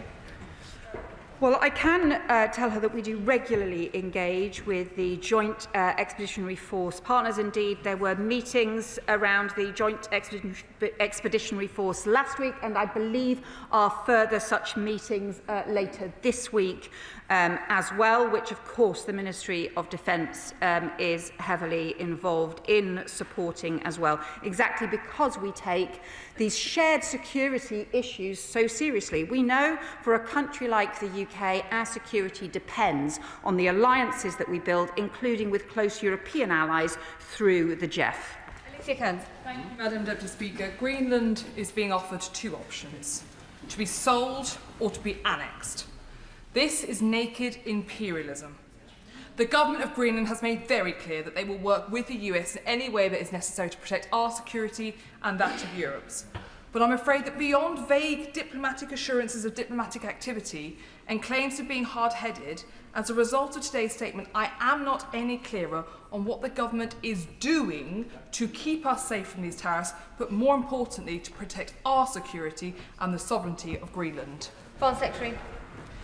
Well, what I would say to the honourable member, and I would be, actually, to be honest, I am surprised at that question from her, because she does have experience around foreign affairs, and she knows the way in which the diplomatic discussions take place and the urgency with which those discussions are taking place right now. She will understand the importance of those discussions. She will understand the importance of the collaboration with our allies and partners and the way in which those discussions take place. She will also have seen the results of taking a similar hard-headed and robust approach in previous issues and the previous discussions that we have taken and will continue to take forward. What I would also just say is that the people of Greenland, we have seen the protests on the streets in Greenland, we have seen the strong views expressed as well by the people of the Kingdom of Denmark more widely. We will continue to support them and their sovereignty. Sonia Kumar. Thank you, Madam Deputy Speaker. The 2009 Greenland Self-Government Act, Chapter 8, Section 21, states decisions regarding Greenland's independence shall be taken by the people of Greenland. Therefore, no external coercion should be applied to their people. What steps is my right honourable friend taking with our European allies to ensure that the Greenland's Self-Government Act is respected and that no major power can pressure the Greenlanders over their constitutional status? Well, I welcome my honourable friend's point, and this is exactly why my colleague, the Europe Minister, has been in touch with the Greenland Foreign Minister, and why I had many discussions today with the Danish Foreign Minister about our support for the sovereignty of the people of Greenland. It is for them to decide their future as part of, and for them and the Danes side by side to decide their future, and not for anyone else. Martin Wrigley. Mr. Speaker, I welcome the Foreign Secretary's approach, saying we should be working with our allies. I fear that Donald Trump does not agree with her, however. What is the government doing to harden our infrastructure? We are heavily dependent on several American IT systems. For example, Palantir, which is controlled by Peter Thiel, who is well into the coterie of Donald Trump's administration. We've seen with a sanction that they could switch off Microsoft providing services to the International Criminal Court. Will the government look into making Palantir not a single point of failure in our critical systems, in the health service, the defence and cabinet office, and now police? Foreign Secretary. Well, I can tell him that we do take immensely seriously all issues around critical national infrastructure. We do have long-standing areas, for example, in our security and intelligence Five Eyes partnerships, which do involve technology partnerships which go back very many generations. And in fact, I remember some of my first meetings with Five Eyes meetings in the US on this in over 25 years ago, and that technology and partnerships have strengthened since.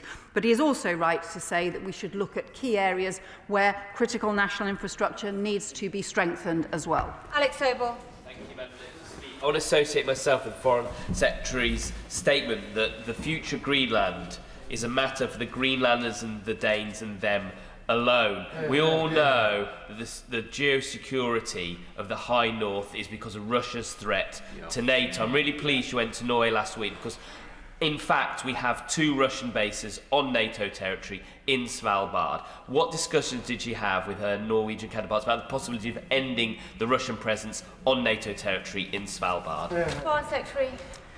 Well, he's right to highlight the issues in the High North being about the Russian threats, and this has long been the case, but we have seen those threats grow. There was a time at the ending of the Cold War when I think everyone was optimistic that this might fundamentally change, and sadly, many years on, that has proven not to be the case, and it is why this partnership between the UK and Norway is crucial, and it's crucial for our security, but it's actually crucial for the security of the whole of NATO and of many of our allies as well. I can assure him we keep a range of issues under discussion. Danny Kruger. Thank you, Madam Deputy Speaker. The Foreign Secretary is, of course, absolutely right to insist that the future of Greenland is a question only for the people of Greenland. Does she acknowledge, though, that this crisis is the consequence of our weakness, of decades of failure on the part of Europe and the UK to invest in defence, and indeed a historic failure of statecraft on the part of the United Kingdom that saw one naval officer attend Greenland and have the consequence of 10% tariffs imposed on us? So she mentions this conversation she had in Scandinavia last week. Did she offer to do more than simply cooperate with our partners and neighbours, but to actually lead in the defence of Greenland by committing a proper joint expeditionary force led by the UK with the proper commitments to ensure the safety of Greenland? Secretary. Can I just say to the honourable member that the biggest threat to Arctic security comes from Russia. Yeah. And he would have a lot more credibility in talking about any of these Arctic security issues if he and his new party would actually look inwards at themselves and do the long-needed investigation into Russian influence in their party. Kerry McCarthy. Thank you, Madam Deputy Speaker. I welcome the Prime Minister's strong response and the assurances we've heard from the Foreign Secretary today. She quite rightly made clear that Donald Trump's claims to need to possess Greenland for security reasons are complete and utter nonsense. The US already has access, and she talked about a multilateral approach to Arctic security. There is also the critical minerals element, which I suspect is also a great deal to do with his interest in the country. Can she say what we're doing to have a similar multilateral approach to critical minerals as we seek to divest from Chinese reliance? And Foreign Secretary. My honourable friend is right to raise there's the broader issue around critical minerals. You know that many of the issues around Greenland are long-term issues as opposed to immediate critical mineral issues. But there is a wider thing about ensuring that we have security around our critical mineral supply chains and needing to work with other countries to prevent any country having a chokehold around the supply of critical minerals. That is crucial in some of our issues around new green technologies, but it's also crucial more widely on our economic prosperity and economic security for the future. Ben Spencer. Thank you, Madam Deputy Speaker. All relationships, especially special relationships, need a foundation, must have a foundation of respect and mutual consent. What is the status within NATO of economic measures being used to force the annexation of a sovereign territory within NATO? Well, NATO allies need to respect each other, and that is a core part of the NATO alliance. It is what makes the alliance effective, and to not do so simply aids our adversaries. Baxter. Speaker, I welcome both the Foreign Secretary's statement and the Prime Minister's remarks earlier this morning. It may be surprising that neither Greenland nor the Arctic were featured as a strategic priority in the United States' own national security strategy, which was published in November, but transatlantic trade did. So will the Secretary of State make clear to the United States administration that both its goals of prosperity and long-term security of the Arctic can only be achieved through close cooperation with allies rather than dangerous rhetoric and actions that risk weakening the collective strength on which we all rely? Secretary?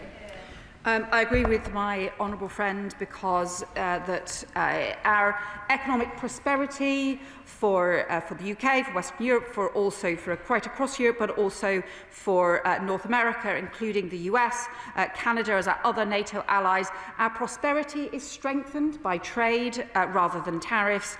Our security is strengthened by the cooperation through NATO and by respect for each other's sovereignty and collective security. Gavin Robinson. Thank you very much, Madam Deputy Speaker. The Foreign Secretary is right to say that NATO allies should not threaten one another. She is also right to highlight the threat and potential harm caused by trade wars and tariffs imposed. But does she understand the bemusement on the Northern Ireland benches that while she talks strongly about sovereignty, it was this House that diminished the sovereignty of Northern Ireland and placed us into the European Union Customs Code? And I hope she recognises that there is a double-edged sword on tariffs for Northern Ireland. But Speaker Mike Johnson spoke at the weekend and he's addressing Parliament tomorrow. And he said very clearly that whilst he has heard what President Trump has said, he does not know what his aspirations are in relation to Greenland. Does she? Secretary. Well, what I hope that really everyone across, not just the US administration, across the US would agree, is that we should have shared aspirations for our shared security in the Arctic and recognise that that includes respect for sovereignty, respect for that collective partnership, and also recognising that the nature of the Arctic security threat and how much of it is maritime as well depends on countries working together, because it depends on being able to address issues around the eastern end of the Arctic, around northern Norway, and around the western end of the Arctic and the Greenland-Iceland gap. It's only through having that cooperation that you can keep the Atlantic safe, you can keep all of our countries safe. Dr. Peter Prinsley. As possibly the only MP with American grandchildren, would the Secretary of State agree with me that whatever disagreements may arise between the government and the government of the United States about Greenland, the bonds of friendship and kinship between the peoples of this island and the peoples of the United States are historic, vital and enduring? Foreign Secretary. My honourable friend is exactly right to highlight the strength of our bonds, the people-to-people bonds, but also the deep historic bonds and the continuing cooperation bonds. Even today, the US and UK have been discussing issues around terrorism threats in northern Syria and needing to tackle Daesh and continued threats there. So we have so many different areas of shared interests and also that shared history, and that is why it is so important that we pursue this disagreement in a robust and constructive way now. David Mundell. Thank you, Madam Deputy Speaker. In pushing back against the tariffs, can the Foreign Secretary and others make clear to the US that it's not just the potential imposition of these tariffs, but it is the bandying about of the threat of the tariffs which is so disruptive and difficult for major British businesses, such as the Scotch whisky industry, that export to the US. And therefore, if they're just game playing or tactics, they are causing real damage right now. I agree with the honourable member about the impact that threats can have, the instability that it can cause, but also the importance of us having some stability, some respect in relationships is actually a crucial underpinning of the economy. Clive Efford. Speaker, if this were a debate truly about the security of the Arctic, we would be talking about more than the sovereignty of the land of Greenland, which is clearly a matter for the Danes and the people of Greenland. But does she agree that our collective interests and security are best served through us working together collectively through NATO, rather than creating division in that alliance, which will only help those who want to do us harm? I agree with my honourable friend very strongly on this, and I saw myself in the north of Norway the immense cooperation between the Royal Marines, the commandos, and our Norwegian colleagues, and also they briefed me on the nature of where the threat issues and concerns are, and the way in which we need to respond to them, and also the way in which that response there to the north of Norway also helps with the security right at the other side of the Atlantic in the US and in Canada as well. Mike Martin. Thank you, Madam Deputy Speaker. Trump is certainly an unreliable, unpredictable ally, and his comments today or yesterday about the Norwegian leadership makes, I think, us all wonder whether he is of sound mind. What can you do? You have to deal with him. I'm sure it hasn't escaped the Foreign Secretary's notice that the messaging from Congress is quite different to the messaging from the White House, and some of those divisions were exposed, particularly before Christmas in the passing of the Defence Appropriations Act in America. Can she reassure me that conversations are being had, not just with the administration, but also right across Congress, where we have quite a lot of allies who are willing to support our position? Foreign Secretary. Well, the honourable member is right that there are many different perspectives across the US system, both in terms of in the administration and in Congress as well. As he will also know, we have always had very close engagement with all aspects of the US system, and including the engagement with Congress. And indeed, the House Speaker is in Parliament today. Sarah Smith. Thank you, Madam Deputy Speaker. I want to put on the record my gratitude for the leadership that the Prime Minister and the Foreign Secretary has shown on this issue as it is evolving. But does the Foreign Secretary share my confusion that any member of this House who claims to be a patriot would be off joining a party who blames NATO for starting the Ukraine war, whose leader admires Vladimir Putin, and whose leader in Wales is currently serving 10 years in prison for taking Russian bribes? Foreign Secretary. Well, I do agree with my honourable friend. We need to be very clear where the threat to our security, to UK security, comes from, and the threat from Russia to our security, be that through the Arctic or be that through Ukraine, and the impact that it has on Europe. So I think, frankly, the idea that members of this House who call themselves patriots have been left to join a party that is so soft on Russia, I think is just astonishing. Dr. Ellie Charles. Thank you, Madam Deputy Speaker. Donald Trump rides roughshod over international law and international alliances. Now, the PM said the trade war is in no one's interest. Of course, but we all know that if you give ground to a bully, you get bullied even more. Does the Foreign Secretary recognise that after a full year of attempting to appease Donald Trump, that strategy has comprehensively failed, that it is time to replace submission to the US with strength and solidarity with our European partners, and that the UK needs to make clear to Donald Trump that there are red lines, and that if he engages in hostile activity towards the UK, that will have practical consequences, not least in trade? Yeah. Well, the UK security is strengthened by the NATO alliance, the transatlantic alliance. I know that there are some who want to reject Europe, there are some who want to reject the US and North America. We know that it is that transatlantic partnership that is what keeps us safe and is crucial. And that is why we believe in continuing with NATO. I know that there are some parties who want to ditch it. Grace. Thank you, Madam Deputy Speaker. I want to welcome the calm and robust approach to American allies on this issue from the Foreign Secretary and from the Prime Minister this morning. State sovereignty, respect for territorial integrity and the right of self-determination has been the bedrock of global affairs since the end of World War II. Indeed, it's why a Ukrainian victory against Russian aggression is so important for global stability. Can the Foreign Secretary set out how, in order to deter further Russian aggression on this continent as well, we are working with our high Arctic partners in Norway and in Finland, for example, to further protect our own continent? Thank you.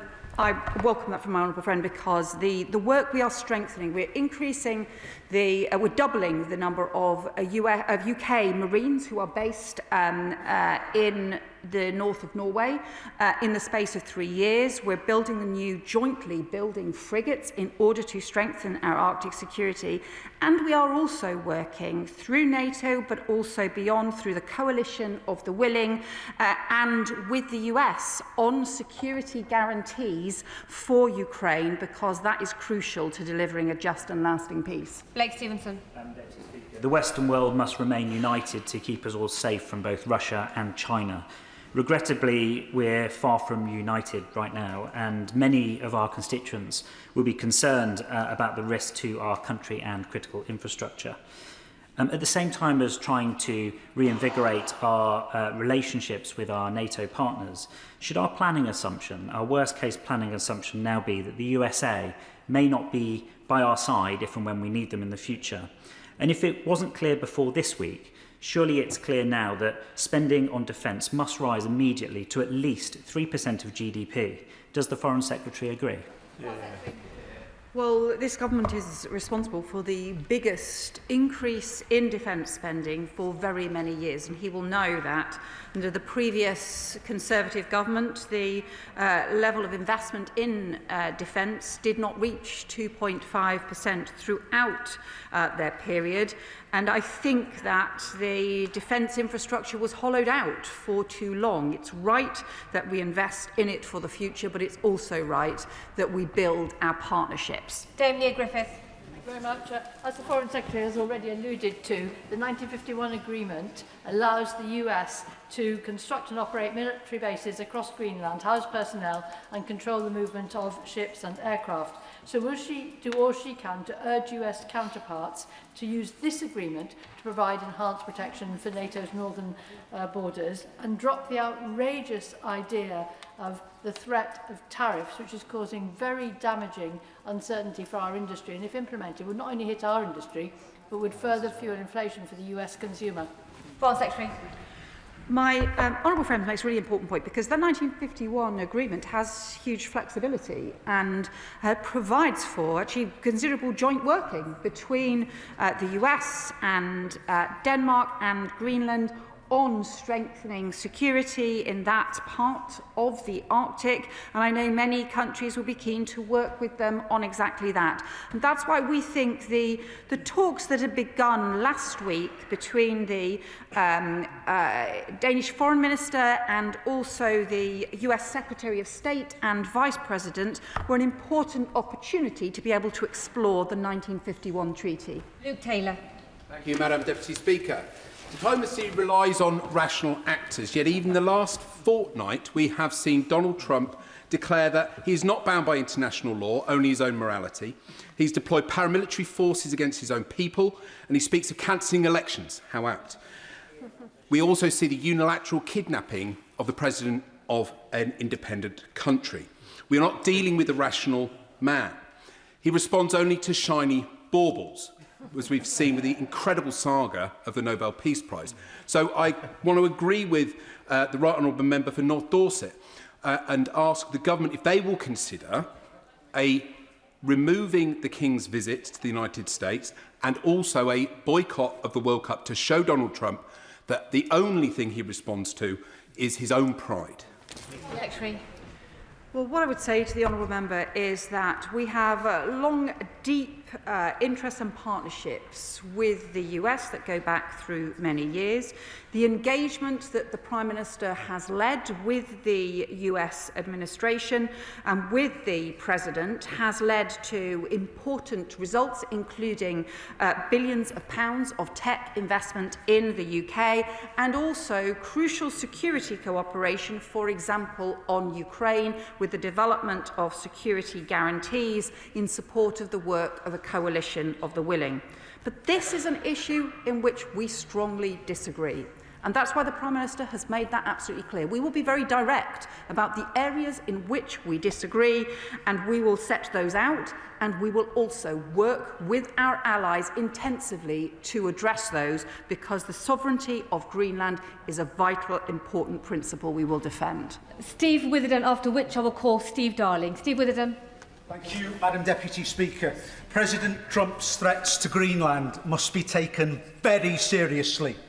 Given Trump's banditry in Venezuela, I fear the Prime Minister's hopes of calm discussion may fall on deaf ears. Will the government stand firm with our European allies and the people of Greenland in opposing rampant American territorial expansionism? Yes. Well, we work closely with our European allies. That's exactly why I have discussions with the Danish Foreign Minister today. It's also why I've had discussions with the US Secretary of State today, and why we will have further discussions, and why the Prime Minister has had discussions with both European leaders and also President Trump. But I would say to him that the role of the government is to pursue the UK's interests in a calm, robust and hard-headed way, which is about getting results and also ensuring that we build the partnerships, including with the US and including with Europe, that make all of us stronger together. Steve Darling. Thank you, Madam Deputy Speaker. Trump and Putin both respect strength. Neither of them respect international law. In light of that, I'd like to welcome the work being undertaken by the Prime Minister and other leaders from Canada and Europe around the coalition of the willing. The Secretary of State has already outlined what we're doing around strengthening our and neighbours' capabilities, but can you explain how the coalition of the willing will become the coalition of the capable to make us stronger? Yeah. Well, I thank him for his support for the coalition of the willing. He will know that the UK and France set out a declaration of intent. There is further work still underway on the security guarantees. I would caution him against what I hope he did not mean as equivalence around the US and Russia, because obviously it is Russia that imposes the significant threat to Ukraine and to the whole of Europe, and the US is a long-standing and close ally defending security in Europe. Josh Fenton-Glynn. Thank you, Madam Deputy Speaker, and I'd like to thank the Secretary of State for the strong statement she's made today. I've been disappointed to hear so much politicisation of a national security issue in this House, but can the Secretary of State confirm to me that just as the future of Ukraine should be determined by Ukrainians, the future of Denmark should be determined, of Greenland should be determined by the Denmark and Greenlanders?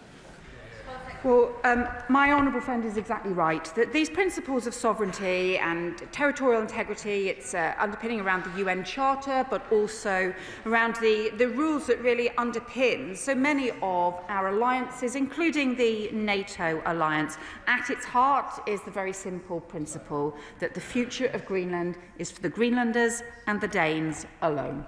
Robert Adam. Thank you, Madam Deputy Speaker. I welcome the Secretary of State's statement, but can I ask her, with all sincerity, as per her statement, how she intends to have serious, constructive dialogue built on respect and rules with a man who wants to drop peace and go to war simply because he didn't win a prize?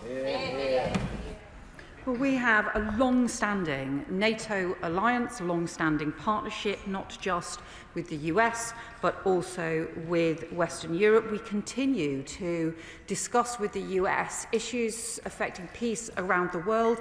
For example, I would give him the example of Sudan, which I think has not had the level of international attention that it needs, but where the US are putting in considerable efforts to seek to get a ceasefire in Sudan, and the UK is working with not just the US, but other members of the Quad in order to support a desperately, desperately needed ceasefire. Annie. Thank you, Madam Deputy Speaker. And last week I was delighted to lead a debate on the very topic of the High North and Arctic security, highlighting that the UK, because of our geography, should be considered a frontline nation in the ongoing war with Vladimir Putin, and that we cannot afford to sleepwalk unprepared into a geopolitical High North and Arctic. Does she agree with me that as a frontline nation we must urgently increase public awareness of the threat we face and the effect that will have on our constituents? And will she discuss with the Defence Secretary and our allies the possibility of urgently increasing the capability of the Joint Expeditionary Force to defend both the UK and our High North allies, something I know will be welcomed in countries like Estonia, whom I visited at the start of the year? Foreign Secretary. I thank the honourable member for his question.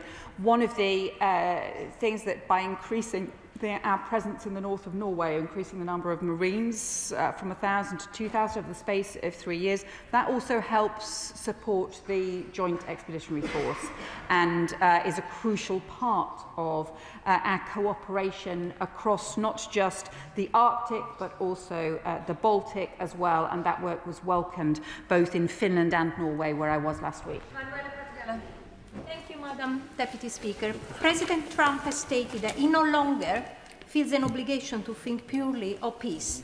He has threatened a trade war with the UK and Europe, and he has refused to roll out military force against Greenland. This shows that President Trump and his administration cannot be trusted. Will the government therefore consider a review into the UK's intelligence sharing with the US at this very dangerous and volatile time and until Trump is in power? Let me just be really clear with the honourable member. Our Five Eyes intelligence and security partnership is vital and keeps us safe. It keeps us safe every single day of the week, every single day of the year. And that is vital. It's particularly close with the United States, but also with Canada, Australia and New Zealand as well. And our security depends on sustaining and continuing that Five Eyes partnership. Thank you, Madam Deputy Speaker, and I thank the Foreign Secretary and the Prime Minister for the clarity they've given today on the future of Greenland. Does the Foreign Secretary agree with me that while recent comments from the United States have generated understandable concern, the correct response is not panic or escalation, but calm diplomacy grounded in the clear, simple principle that Greenland's future is a matter for the Greenlandic people?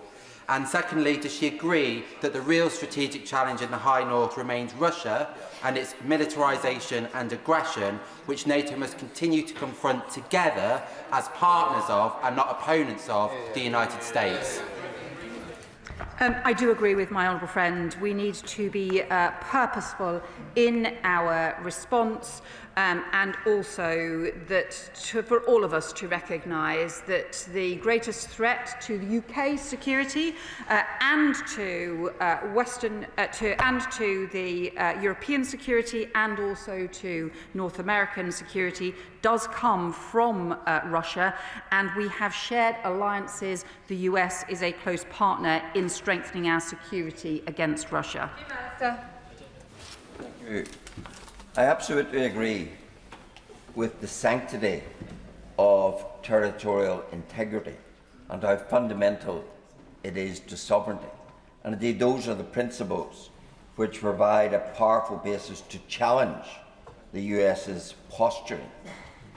I do not at all dissent from the Foreign Secretary's statement, but I am intrigued as to how this government is properly so exercised about America's disrespect for territorial integrity of Greenland, but is so disinterested in the disrespect of the territorial integrity of our own country, whereby the European Union, imposes colony-like its laws in 300 areas of law on a part of this United Kingdom and insists on an international customs border to partition this United Kingdom. Now that the government has got hold of the importance of territorial integrity, can we look forward to them reasserting it in respect of our own country? Well, I would just say, I know the honourable member's views, but the Windsor Framework was about sustaining the Good Friday Agreement. That was a shared agreement underpinned by principles and underpinned by peace. Frank McNally. Madam Deputy Speaker, and I'm grateful to the Foreign Secretary for her statement, as well as the Government's commitment to Arctic security and the recognition of the threats that we face. Does my right honourable friend agree that the partnership with Norway, which includes the £10 billion contract for Type 26 frigates secured by this Government and set to be delivered on the Clyde, including by some of my constituents, makes clear that beyond the rhetoric we are hearing at present, the Government is absolutely committed to playing its part within NATO to uphold our collective global responsibilities? My honourable friend is right to welcome the £10 billion contract that supports thousands of jobs, not just in his constituency and across the UK, but is also driven not just by the strengths of our defence industry, but crucially by the strengths of our joint cooperation with Norway and the shared operations we will be able to take forward in future. Caroline Voden. Thank you, Madam Deputy Speaker. I welcome the Foreign Secretary's statement and her commitment to Greenland, which is not for sale. President Trump's threat of tariffs is an alarming escalation and strange behaviour from someone who the Foreign Secretary describes as a close ally. Now, France and Germany have suggested imposing retaliatory tariffs, but our Prime Minister has dismissed this. He says he doesn't want to start a trade war with the US. So could the Foreign Secretary tell the House which side the UK will be on if our European friends and neighbours decide to pursue this retaliatory course of action? Well, we've always been clear that to have a trade war between any nation, certainly between the US and European countries, but between any nations across the world is deeply damaging and is certainly not in anyone's interest. And that is why our first priority right now should be to prevent this happening and to prevent the tariffs going forward and to build a shared sense of security. Thank you, Madam Deputy Speaker. Does my right honourable friend agree that we should send a message of reassurance to our children and young people who will undoubtedly be feeling concerned and scared about the developments in the Arctic and Greenland and more broadly regarding our international system? Does she agree that they know instinctively that international cooperation, standing up for our allies, international friendship and defending a rules-based system, they know instinctively that this is the right way for our world? And does she agree that they should take some reassurance from the fact that our government, this House and our allies agree with them? And I welcome my honourable friends framing this about the interests of our young people and the values around shared cooperation. It is the cooperation with our allies that makes us stronger. Speaker, can I commend the Government for standing firm with our European allies in supporting the principle that the future of Greenland is a matter for her people and her people alone. And I know that the Government will make every diplomatic effort to avoid the imposition of these punitive tariffs. However, if they were to be imposed upon us, will it be the policy of the Government to pursue a coordinated approach with our European allies in any countermeasures that may prove necessary? Well, at all stages, we have discussions, coordination with our allies, but the Prime Minister made clear this morning our focus has to be on preventing a trade war. It has to be on preventing additional tariffs being introduced and on building the constructive approach to our shared security. Thank you very much, Madam Deputy Speaker. How many times do my Lib Dem colleagues and I need to come to this place and tell the Government that Trump cannot be trusted? His behaviour is that of a spoilt child, bullying his allies, all the while looking to swell the coffers of those closest to him. By working with our European partners in NATO, we must persuade Trump that his aggressive approach to Greenland and the threats of tariffs is not acceptable behaviour from our closest ally. Can I ask the Foreign Secretary to try to persuade the Prime Minister that we need to stand up to this bully in the White House before he causes untold damage to the UK and to Europe? Well, I just say to the honourable member, the job of government is to pursue the new UK national interests, to build alliances, to work with our allies, both in the US and in Europe, in order to promote the UK's prosperity, our security and our values. We do that in a serious, hard-headed way and not in the way that, unfortunately, the Liberal Democrats have taken. David Chadwick. Thank you, Madam Deputy Speaker. To say the very least, Donald Trump's actions in Greenland and the related sanctions on the UK are not befitting of a trustworthy ally. So does the Foreign Secretary now accept that President Trump does not respond to weakness and that, as Canada has shown, we must stand firm against this bullying behaviour and that, as the Liberal Democrats have argued for months, we must work more closely with our EU allies? Well, again, I would say that our strength, our security and our prosperity depends on things like the NATO alliance, in which we work closely with our North American allies, the US and Canada, and also with our European allies as well. So that strength of relationship and the fact that the UK works so strongly at the heart of that relationship, as opposed to rejecting one side or another, which is what makes us stronger. Thank you, Madam Deputy Speaker. President Trump questioned the Danish right of ownership of Greenland, saying there are no written agreements, it's only that a boat landed there hundreds of years ago. Whilst Trump may today be challenging Greenland, on that basis, what assurance can the Foreign Secretary give that our overseas territories and those of our other allies would not come under a similar challenge from President Trump?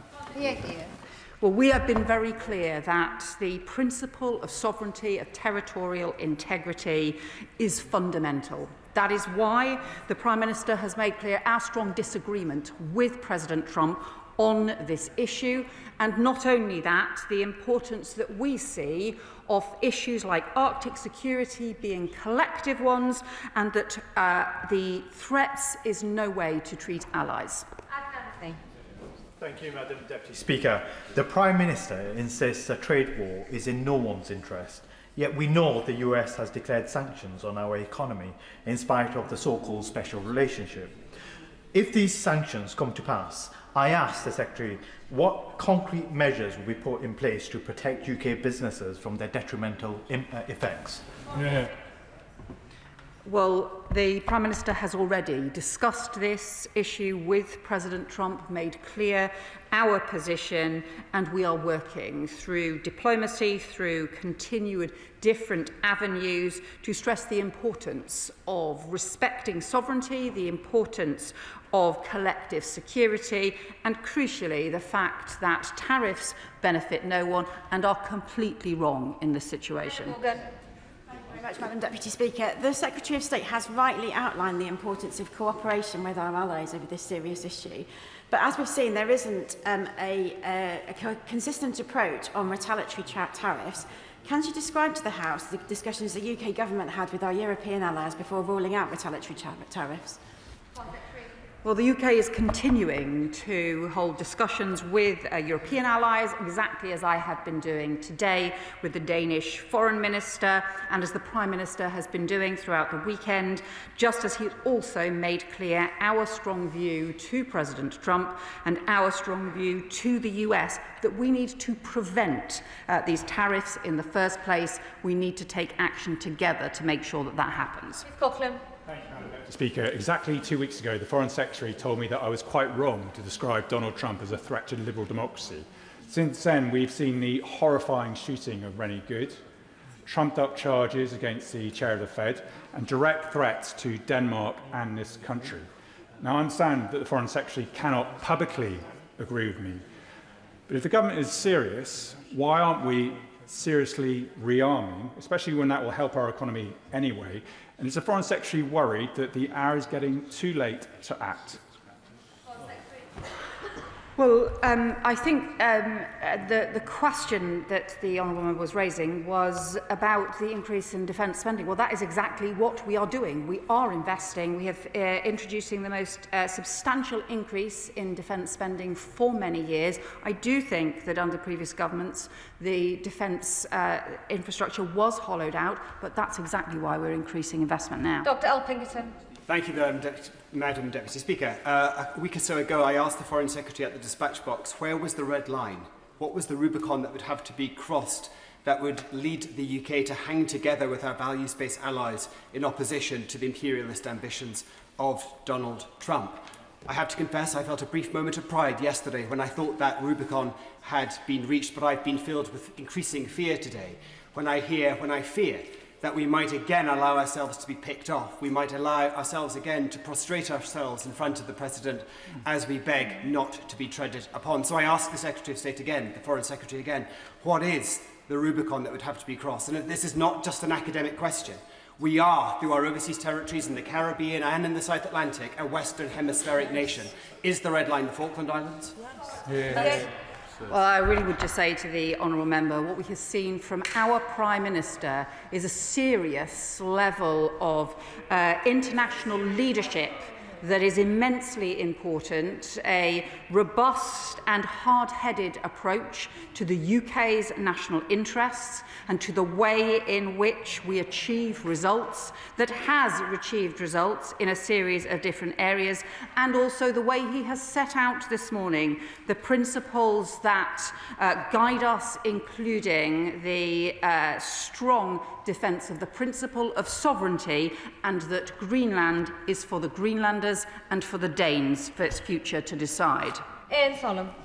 Thank you, Madam Deputy Speaker. The Foreign Secretary has talked a lot about military cooperation today, less so about economic security cooperation. She'll remember that the Prime Minister abolished the subcommittee of the National Security Council on the Subcommittee for Economic Security. I was pleased that the Minister for Economic Security was here for some time, but he isn't part of that National Security Council. How are these economic security questions and coordination with partners being handled and managed in government?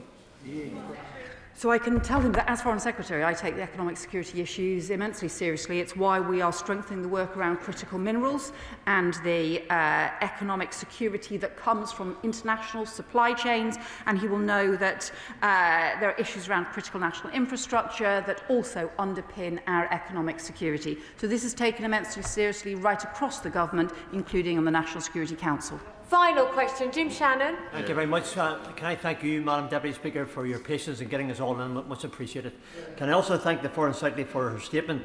Whilst I agree that the sovereignty of Greenland is a matter for our own people, I do understand the dangers that are present with the Russian threat and aggression. Rather than making simply statements of support for Greenland's sovereignty, will the Foreign Secretary outline how we in this country, as close allies of the USFA, and as a nation which relies on the security of that area, will liaise with the USA and Greenland about enhancements of security and greater strategic facilitation, recognising that diplomacy is more than words, but it is actions, and to actively seek solutions that we can achieve? Thank you. Well, this is an important question to finish on because the UK is proposing a new Arctic sentry as part of NATO. We already have a Baltic sentry and an Eastern sentry that pull together operations coordination in a strategic way to look at the defence of those regions and how all NATO allies can pull together to support that. We believe the same is now needed for the Arctic. The Arctic is the gateway for the Russian Northern Fleet to threaten the whole of the transatlantic alliance. And that is why an Arctic sentry, we believe, would be in everyone's interests.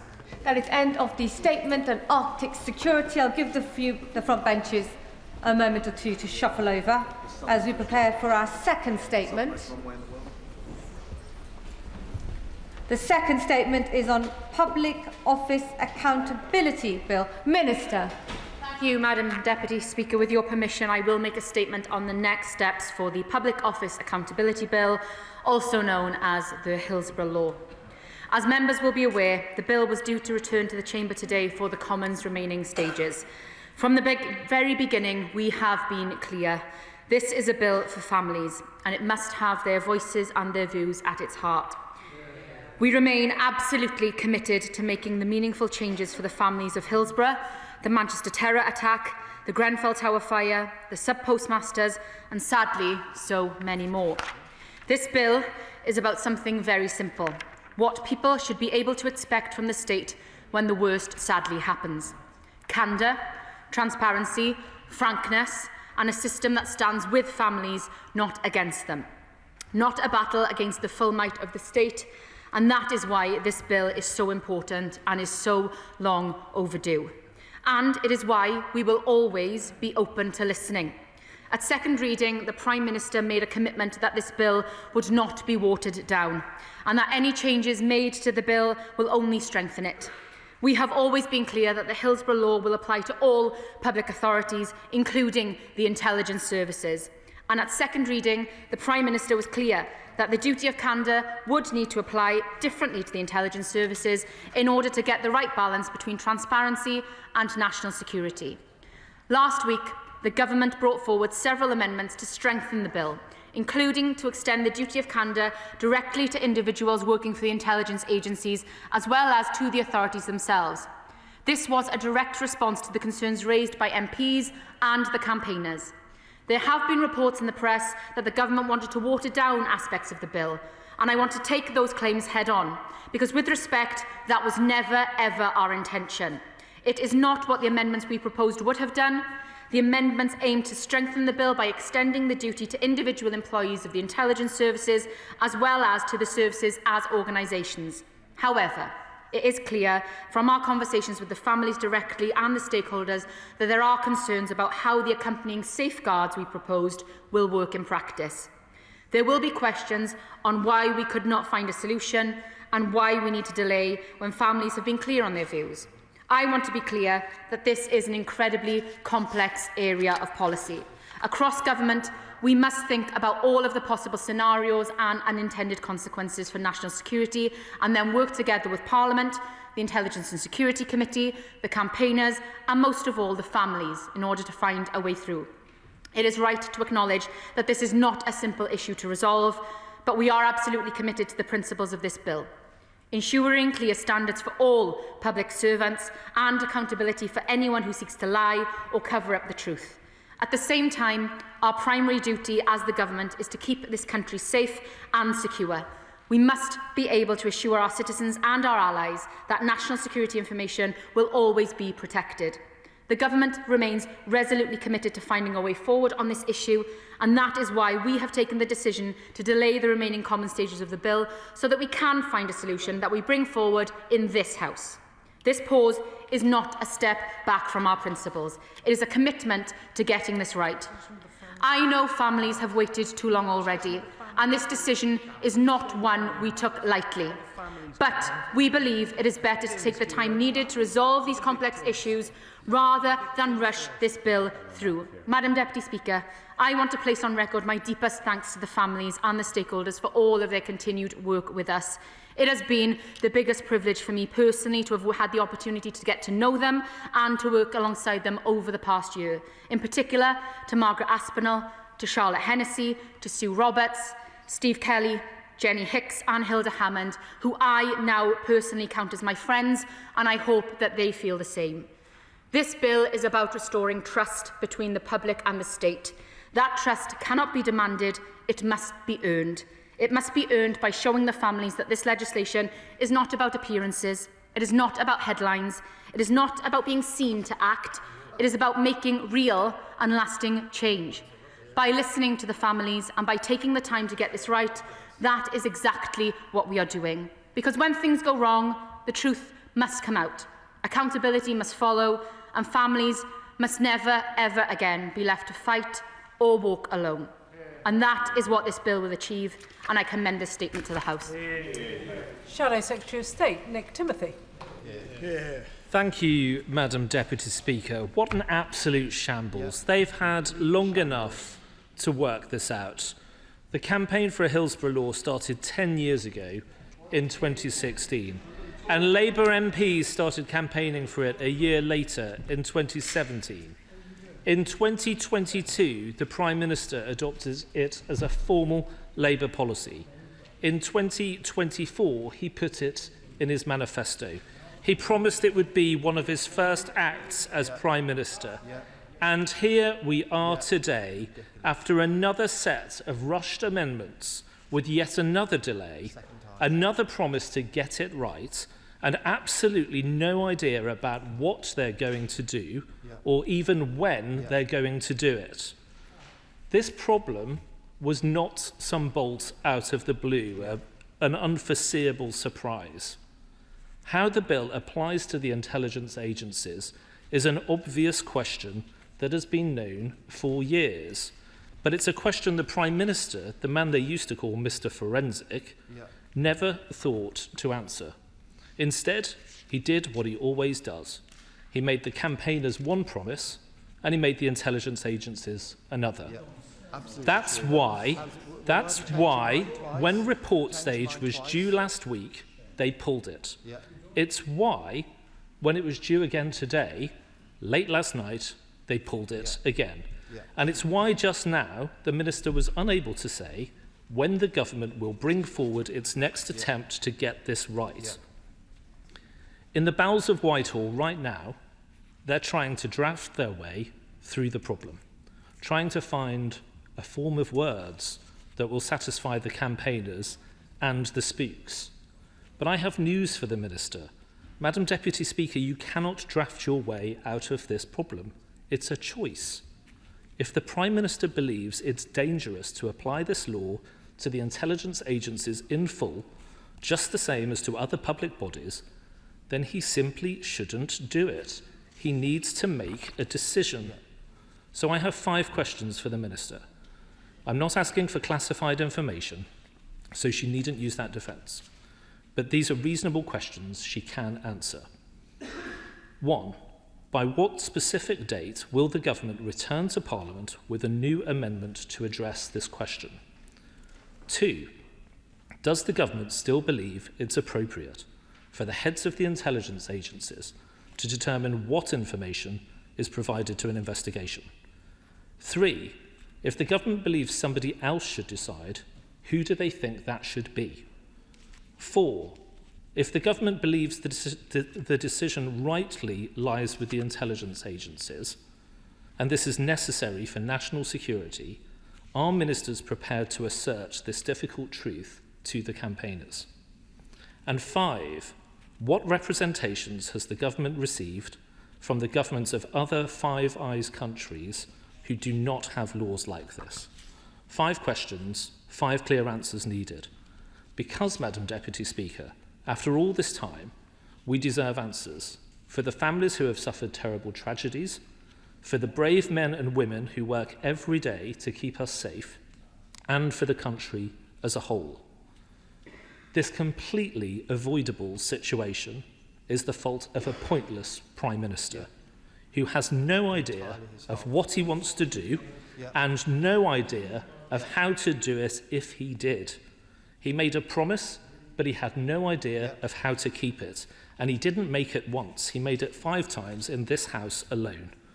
But like on tax and spend, on jury trials, on ID cards and more, the contradictions are piling up.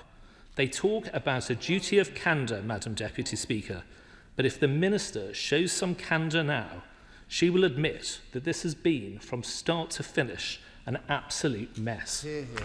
Minister. Madam Deputy Speaker, I don't know how they dare. It is utterly shameful.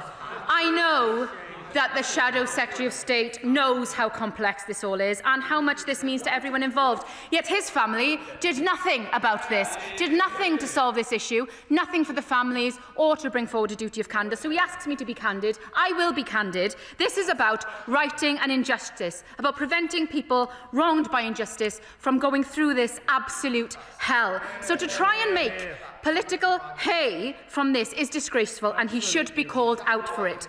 Now, Madam Deputy Speaker, I know the honourable gentleman has only been in the job a few days, and I was sincerely going to welcome him to his position and hope that we could work collegiately on this for the families and for the victims of these horrendous state cover-ups. But I would advise the honourable member that, following in his predecessor's footsteps of attention-seeking at all costs, it doesn't end well. So, to answer his questions, we will continue to work with the families, we will continue to listen, we will continue to work with the intelligence services and other partners to ensure that this bill is brought back to the House when it is fit and proper. Ian Byrne. Thank you, Madam Deputy Speaker. I must say to the new incoming Justice Minister, Shadow Justice Minister, that we were trying to do this since I was elected in 2019 and couldn't even get a seat at the table with the then government. So to cast aspersions and... I want to listen. I want to listen. Not even listening. I want to listen. Yeah, I'll move on. Disgusting. Minister, thank you for the statement. Thank you for the pause. What's happened over the weekend. A lot of people were extremely concerned about what was happening over the weekend, myself included. I think the pause is the correct thing to do, the right thing to do, because this isn't just a law, this isn't just a piece of legislation, this is a legacy. For 97 men, women and children that died at Hillsborough, but also those who've been wronged at the hands of the state. So this is hugely important, and it's not party political. This is the whole House to make sure that it's done right. But I would like to ask the Minister why the amendment that I have put down, Amendment 23, with the full support of everybody connected to Hillsborough, has not been adopted by the government and is deemed not to be right and proper to be adopted by the government, because that would solve all our issues. So any clarification on that would be great. Also, Minister, a timeline. As you rightly stated, we waited a long time for this. There's a real concern now that this could be kicked into the long grass. I know you don't want that. You know I don't want that. And all the families and all the campaigners. So just like a little bit of clarity on those two questions. Thank you. Minister. Can I thank and pay tribute to my honourable friend for his diligent campaigning on this for his entire life as a parliamentarian, and for his commitment to ensuring that the voices of the families are always heard in this place and outside of this place. I make the commitment to him that this is a government that is listening to the campaigners, and we are committed to doing all we can to work on a way forward here with him, with other parliamentarians, with the Intelligence and Security Committee, to find that way forward on this complex and difficult issue, and I am committed to having a meeting with him to discuss that further. On a timeline, we know that families have waited too long. This is overdue. It is far too overdue, and it is needed more than ever, but it has to be right, and we have to get that balance right. We are not kicking this into the long grass. We are committed to doing this as soon as possible, but we have to get it right, and I am not setting an arbitrary deadline on this. The families have asked me not to. They want us to get it right, and we're committed to doing that and to getting this policy correct. And as soon as we have more information, I will bring that forward to the House. And on his specific amendment, again, I am happy to speak with him on this and to discuss this going forward. But what I will do again is to make that commitment that we will work together to get this right. Liberal Democrat spokesperson Jess Brown-Fuller. Thank you, Madam Deputy Speaker, and I thank the Minister for advance sight of her statement. And I would like to put on record how it is recognised on this side of the chamber that the Minister has worked to move this bill forward and has given a lot of care and attention to trying to get it into this place. But, Madam Deputy Speaker, the situation we are in is frustrating for all sides of the House. This landmark piece of legislation will transform the relationship between public bodies and victims of horrendous tragedies. It was this government, it was this Prime Minister who committed to its implementation in full in his government's manifesto. Yet we now find ourselves again in limbo. The carve-out for security services is completely unacceptable and has ground this process to a halt. That is why it is vital that this legislation includes clear, binding provisions to ensure the security services are subject to the duty of candour. Despite much of the rhetoric around this, there are clear ways to include the security services in this duty, while still protecting sensitive national security information. We already do it at the moment, and the Honourable Member for Liverpool West Derby alluded to it in his Amendment 23, which I'm pleased to have supported. Provisions already exist to allow evidence that is too sensitive for public disclosure to be heard in closed proceedings before a judge in inquiries, so there is no issue there. Heads of service must be held to account if they refuse to provide relevant information to inquiries and investigations. But it's not for them to decide what is relevant to an inquiry and investigation. It is up for the independent chair of that inquiry. Campaigners raised this issue as early as last September, and ministers were made fully aware that this was a red line for the victims and their families. Now, I trust that the minister has the families at the forefront of her mind in everything she has done. So I ask her, when the government presents its bill to the House of Commons, will the duty of candour apply to all in the intelligence services? Will the Minister commit to ensuring that report stage and third reading of the bill will take place as soon as possible so that we have a chance that this legislation will pass prior to the end of this parliamentary session and the next King's speech, as promised? And will she make a cast-iron guarantee that it will be in this place that we put the full Hillsborough law forward, not the other place, so elected representatives can fully scrutinise the finished legislation? I thank the Honourable Lady for her questions and for the tone and the candour in which she conducts herself, and that is appreciated on this side of the House by the Government. I also recognise and share the frustration from the Honourable Lady and the House as to how this process has been conducted. This is no ordinary bill. This is something more than an ordinary bill, and it deserves proper scrutiny, and we will ensure that it has proper scrutiny in this place, and the bill will come back to this House, to the Commons, for adequate scrutiny before it goes to the Lords. We have made that commitment today. I also want to set on record, Madam Deputy Speaker, that there has never been a carve-out for the intelligence services. The duty of candour and assistance has always applied to them. The amendments that the Government had tabled applied directly to individual employees of the intelligence services. The difference had always been, Madam Deputy Speaker, on the procedures in place on how we handle that secure information. But we are committed to finding a way forward for the benefit of everyone. We are committed to doing that as soon as possible. I cannot give a definitive timeline on that, but we are committed to doing it as soon as possible and at pace with the families and the intelligence services, but we have to get it right. It will come to this House first, and I am committed that it will apply to all public servants. Paula Barker. Thank you, Madam Deputy Speaker. And I'd like to start by paying tribute to the families, some of whom are in the public gallery today, to Elkin Abrahamson and Pete Weatherby KC, who have done phenomenal work for the last 37 years, and of course my honourable friend, the member for Liverpool West Derby, and to the Minister for the work that she has done on this.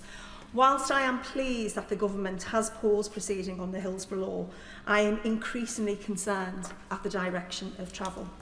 In March last year, the families of the 97 and Merseyside MPs made clear that we would not accept anything less than the Hillsborough law.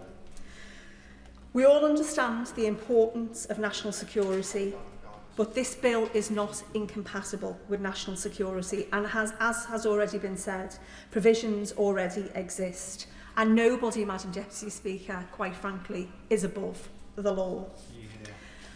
A carve-out for the security and intelligence services would only allow the very behaviour exposed by the Manchester Arena inquiry to happen again, where MI5 were able to withhold information and avoid accountability.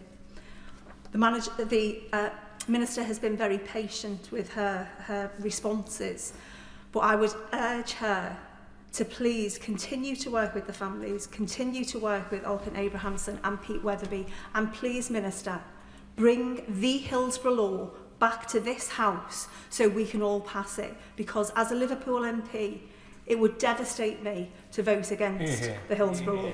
Minister. I thank my honourable friend for her questions, and I make that commitment to her here in this place.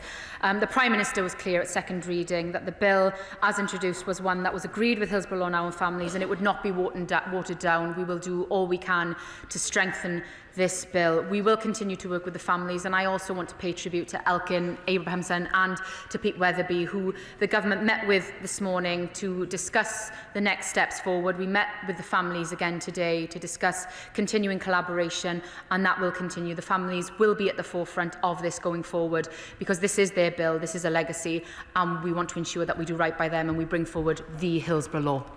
Sir Ashton Fox.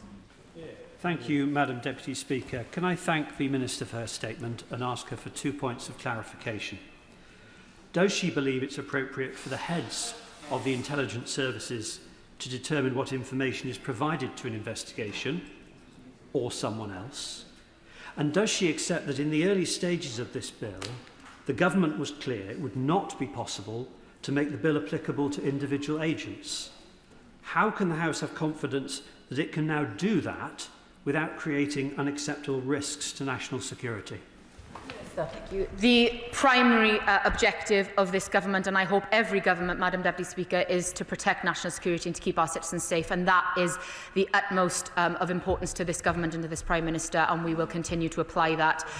We will continue to work with the intelligence services. We've had a very collaborative working relationship with them through the development of this piece of legislation, and we will continue to do that. We would never do anything that would jeopardise or undermine national security. We have been very, very clear, and the families have also been very, very clear that that is not their intention, and they totally understand this.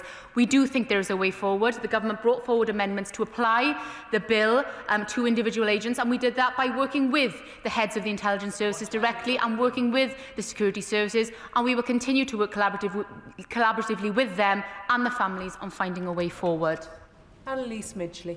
Thank you, Madam Deputy Speaker. And can I start by saying that that response from the Shadow Justice Secretary, while families are sitting with us here in this place today, was one that you should be ashamed of. And as the Minister knows, for me, this has always been about families first. And it was crystal clear that this government can now not progress the bill without the full confidence and support of the families who have fought decades for justice. And it is right that the government listen to the families and pause today, families who the Prime Minister made direct promises to that the Hillsborough Law would be delivered in full.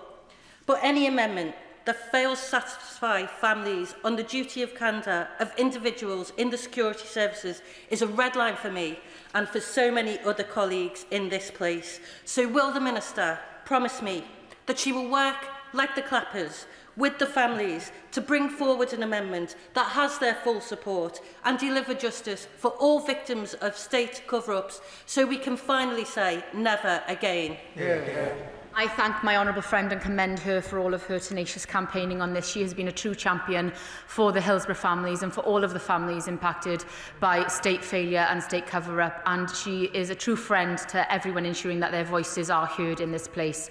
I can make a commitment to her that we will continue to work with the families and the intelligence services and the Intelligence and Security Committee on finding a way forward, and I am committed to working with her and other parliamentarians on this as well. This has always been a collaborative process. I am always keen to work cross-party, despite what the official opposition have to say, because this is above party politics. It always has been, and it's about ensuring that we find a way forward that can benefit the families and be a true legacy whilst ensuring that we protect national security. David Simmons. Thank you, Madam Deputy Speaker. In my past life, I spent a good deal of time working on issues and matters affecting victims of child sex abuse and trafficking. So I have a lot of sympathy with the government's desire to ensure that the legislation in its final form is workable. But it seems there is already a serious risk of some ambiguity around that accountability at the heart of this legislation. So I'd just like to return to this question for the Minister, which is how she proposes to ensure that there is an effective oversight of the decision-making process on disclosure. And if it is her view that it is not the heads of intelligence services that should make that decision, can she share with the House a view about who it is that should make that decision, so that we can be confident that there will be an appropriate level of oversight around that disclosure process? Minister. I thank the honourable gentleman for his question, and I can assure him, and he knows that this is a very complex issue. He knows that this isn't an easy issue to solve, but we are committed to doing so, and we will continue to work with the heads of the intelligence services, with the oversight of the Intelligence and Security Committee, with parliamentarians, with the families, with the Foreign Office, with the Home Office, with all government departments to ensure that we get this right, and there is that protection and oversight and accountability, but also an amendment that the families can support. They do not want to see national security compromised. No one does. We are not prepared to go there, but we are prepared to do the right thing and to ensure that there is candour across all public authorities. Justin Madders. Thank you, Madam Deputy Speaker. The Minister was right when she said that trust has to be earned, and I believe that she is really putting her heart and soul into earning that trust from the families, and I thank her for her work that she's doing in that respect. And I hope that that does lead us to a satisfactory conclusion. But what I would say is that not everyone who was affected by Hillsborough is as close to the Minister in terms of the very important considerations she's got to balance, and indeed the vagaries of parliamentary procedure and how bills are passing. So for our constituents who might only read the lurid headlines or the party political point scoring, they see stories about it being watered down or it being delayed. It isn't great for people to read that. So can I urge for her to make sure that the next time that she gives a statement publicly, or anyone from the government gives a statement publicly on this bill, is to say that agreement's been reached and it can go ahead. Yeah. Minister. No, I welcome that question from my honourable friend, who again, as a Merseyside MP in Ellesmere Port, has been a vocal champion for the families at every stage of this process, and it has been a privilege to work with him and other colleagues on this directly. But he is right. This bill may colloquially be called the Hillsborough Law, and for many people outside of this place who are not aware of the issue, they may think it is about a football match, a tragic football match that happened 36 years ago. But this bill is about so much more than that. This bill will provide the biggest expansion of legal aid for a generation to anyone who has been affected by a state-related death, where the state has a role in that. Non-means tested legal aid for the first time ever. It will ensure that all public servants and authorities are bound by a legal and criminalised duty of candour. It will ensure that we bring in new criminal offences of misleading the public, of misconduct in public office. This will be a truly landmark bill that will change the culture for British life forever, for the better. That is what is at stake here. That is why this bill is so important, and we are committed to bringing this forward as soon as possible, but we need to get it right for everyone, and that is what the government is committed to doing. Tessamont. Thank you, Madam Deputy Speaker. I thank the Minister for her statement. As I said, I know she's a woman on a mission, and let's hope we get to the end of this before terribly long. We know the government's struggling with accepting the family's wish that we should pick up Amendment 23 and its consequential amendments. I am mystified about the business of balance being struck between the intelligence services personnel being transparent and protection of national security, because my understanding was that we already have balance, where national security safeguards are protected via the release of sensitive information in any inquiry being in closed session via a High Court judge. So Schedule 1 includes a carve-out for the intelligence and security services who were proven not to have told the truth, and I think that's a dreadful shame. But I'm told that we have to trust what is said, and it seems inappropriate entirely that the heads of the security services, unfortunately, they've shown themselves not to be trustworthy. And the people say about, our allies being able to trust us.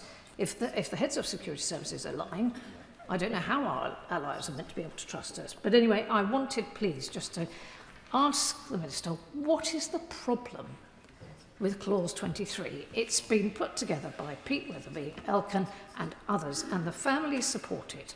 Why can we not just do it? Thank you. Minister. I thank the Honourable Lady, and can I thank her for her service on the Public Bill Committee for this piece of legislation as well. Her contributions there have made the bill better and have been very thoughtful contributions, so I thank her for that. I am going to quote the great Pete Weatherby KC now at this dispatch box, and I hope I do him justice when I say that there is no balance here to be struck on national security, because national security should always come first. That is Pete Weatherby's position, that is the family's position, that is the government's position. The government always has to protect national security, and we will always do that. But the families have a right to truth here, and there is no carve-out in this bill for the intelligence services. Again, I want to restate that. The intelligence services will be bound by a legal duty of candour, and it will apply to individual agents. All we need to do here is around the mechanism for which that information is passed on to an investigation or inquiry. We are working through that at pace with the intelligence services and with the families to find a way forward. This is very complex. It sounds simple. I assure the Honourable Lady it is not. We are working closely. I am a woman on a mission. I am determined to do this as soon as possible, but we need to get it right, and that is what this government will do. Emma Lewell. Thank you very much, Madam Deputy Speaker, and I thank my honourable friend for her statement and my friend for Liverpool West Derby for the leadership he has shown over this. whilst it's right that we have a pause, she will know how distressing it is and the emotional and physical toil it takes on families to come back and forth to Parliament for decades and to come so close to this bill being passed, only to encounter further disappointments and setbacks.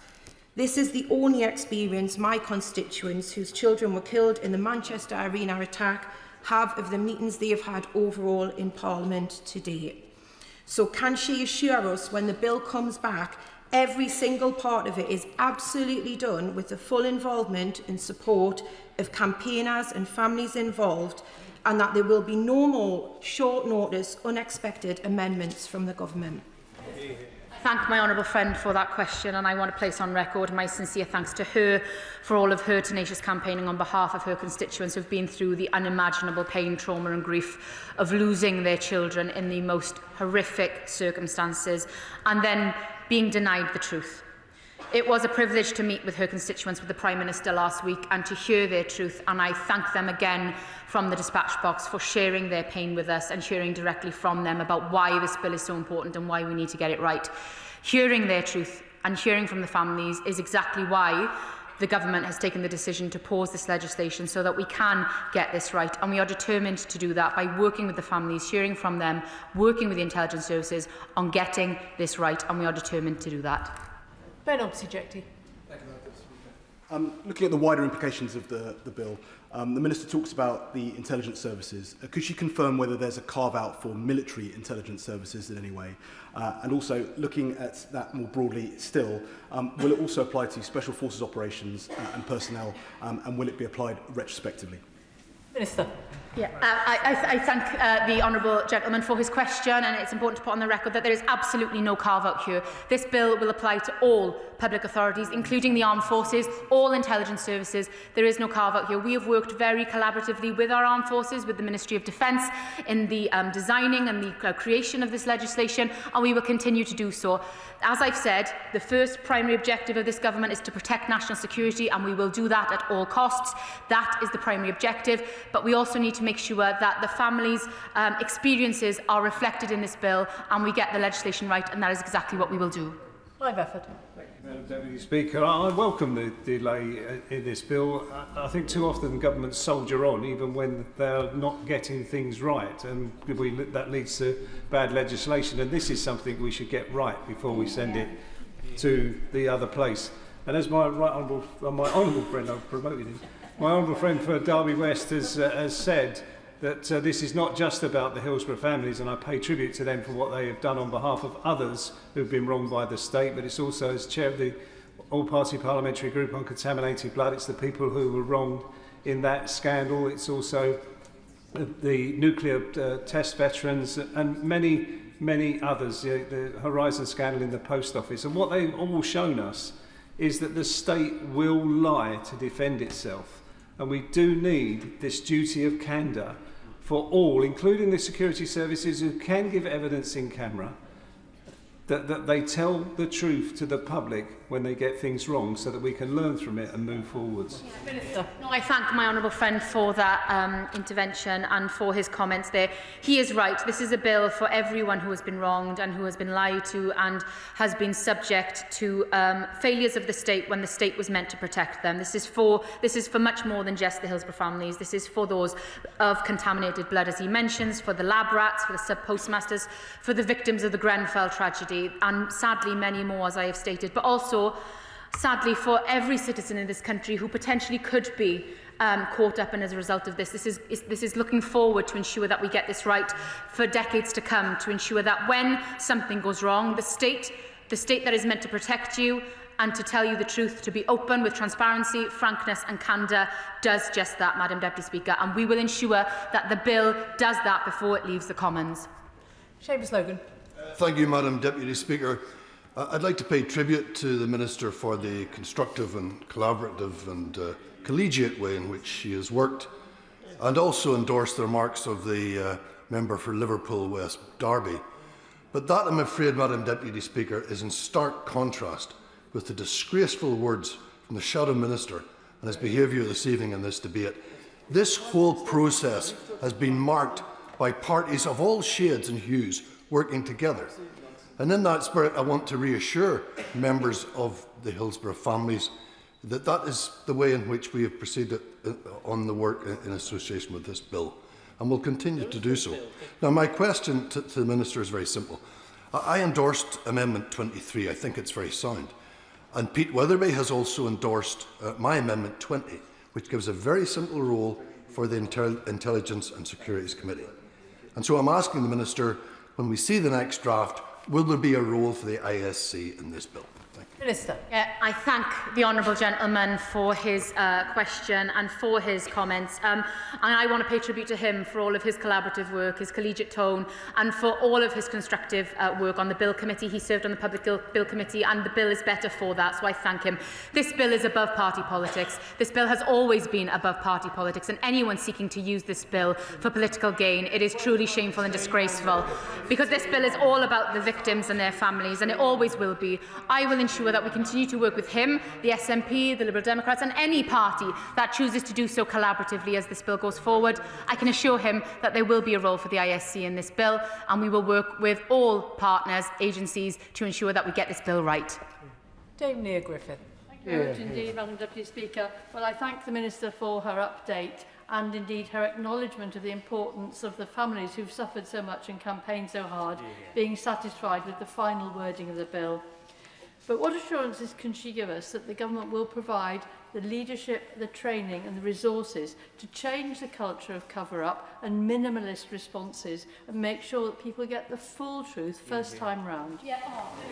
I welcome that really important question from my right honourable friend, because this goes to the heart of exactly what the bill is about. Because it's all right us writing, you know, fancy words on goatskin on ermine, but if we do not change that culture, which is exactly what is at the heart of this bill, then it will all be pointless, Madam Deputy Speaker. We have to change this culture, and the legislation is one step about that, but it is also about then ensuring that we get the implementation right. My right honourable friend, the Minister for the Cabinet Office, and I are heading to Liverpool next week to meet with the University of Liverpool to look at the world-leading work that they are doing on changing the culture on duty of candour with public authorities, how we can learn from them going forward, and we are continuing that work at pace. That work is not stopping. None of the work is stopping. We are continuing this jointly on the implementation of this bill, on how we get this bill right once it does become law, whilst also working on developing the policy simultaneously. And I look forward to updating the House on that work going forward. Jim Shannon. Thank you, Madam Deputy Speaker. Can I also thank the Minister very much for the statement, and can I also thank the Liverpool MPs collectively who worked very, very hard to try and achieve this goal. Getting the balance in the accountability bill with citizens to the fore, and that national security agencies are given their priority status. As the Minister says, time for government to get it right, and I think that's what we should be doing. My colleague Paul Frew, who's a member of the Legislative Assembly back home, is taking a candour bill through the Assembly. The obligation must be across all of the United Kingdom of Great Britain and Northern Ireland. Can I ask the Minister a favour, please, if you don't mind? Will the Minister please work with the Northern Ireland Assembly and with my colleague to ensure that everyone will benefit wherever they are, whether it be England, Scotland, Wales or Northern Ireland? Thank you. Minister. I welcome the Honourable Member for Strangford's contribution there, and it gives me great pleasure to confirm that we have had fantastic collaboration from all governments of the United Kingdom on taking this forward, including the Northern Ireland Assembly, the Scottish Parliament, the Welsh Government. Everyone has been collective in the aims of this bill, and that has been a true joy for me as a Member of Parliament from a devolved government, from a devolved nation, to see. All nations have agreed, given legislative consent for the criminal offences to apply UK-wide, which is something positive. We will be bringing that amendment forward when the bill comes back to the Commons, and we are continuing to work collaboratively across the United Kingdom to ensure that a duty of candour applies to all public authorities in the United Kingdom. Richard Bergen. Thank you, Madam Deputy Speaker.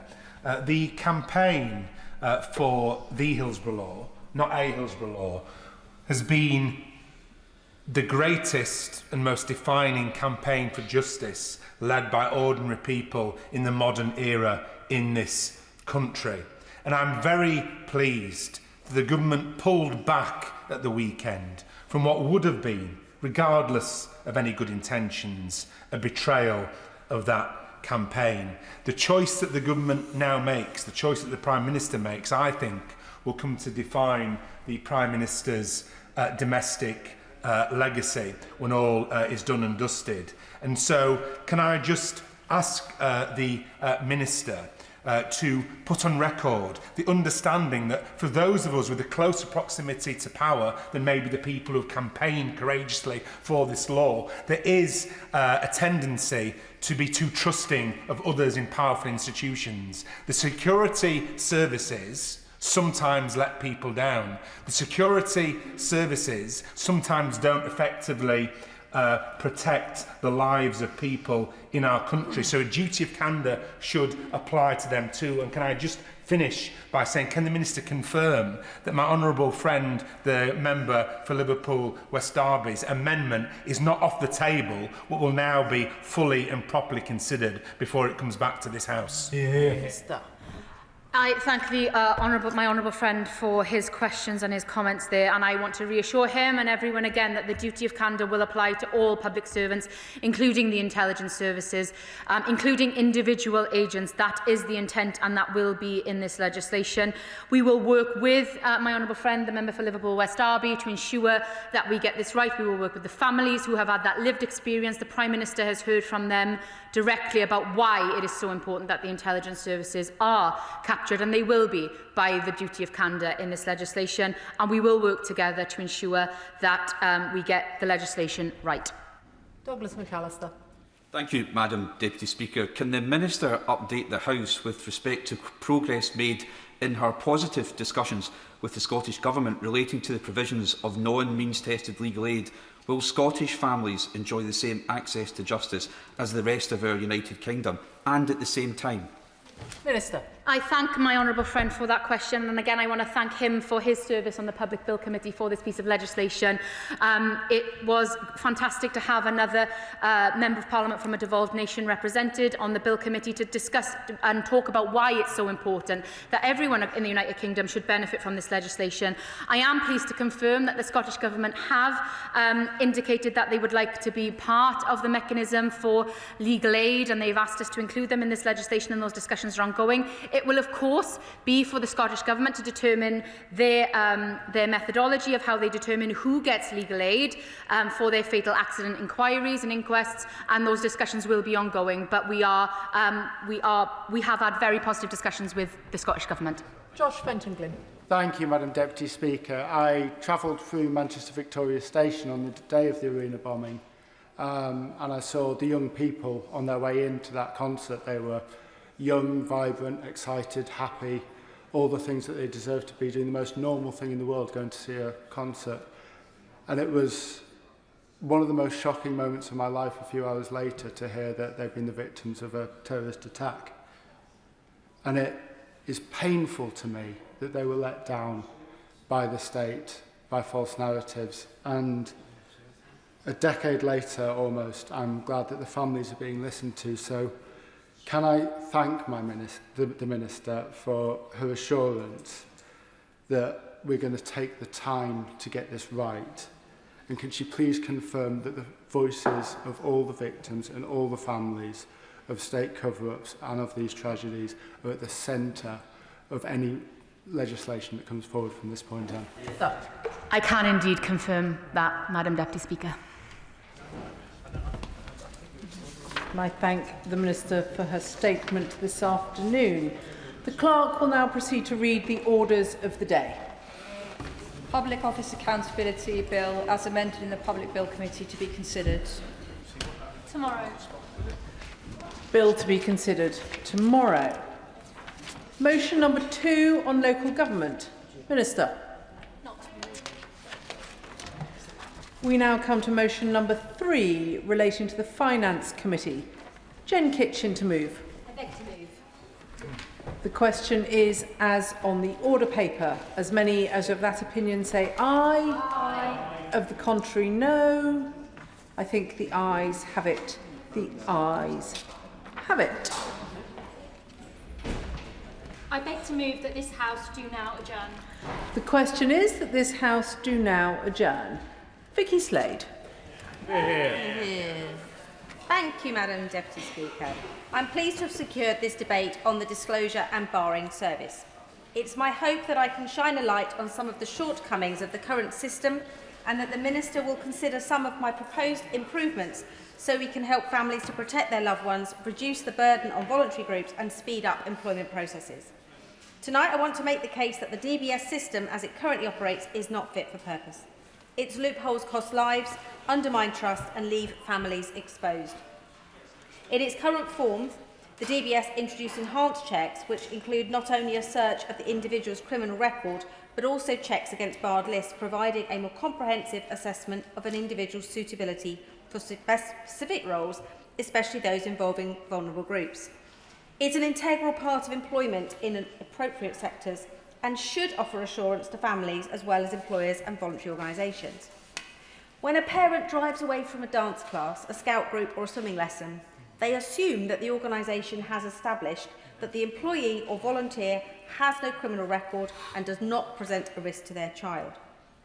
At the heart of the problem, though, is this.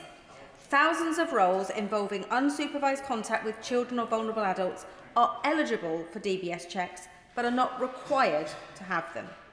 Eligibility in itself is not protection, and families assume protections exist that simply do not.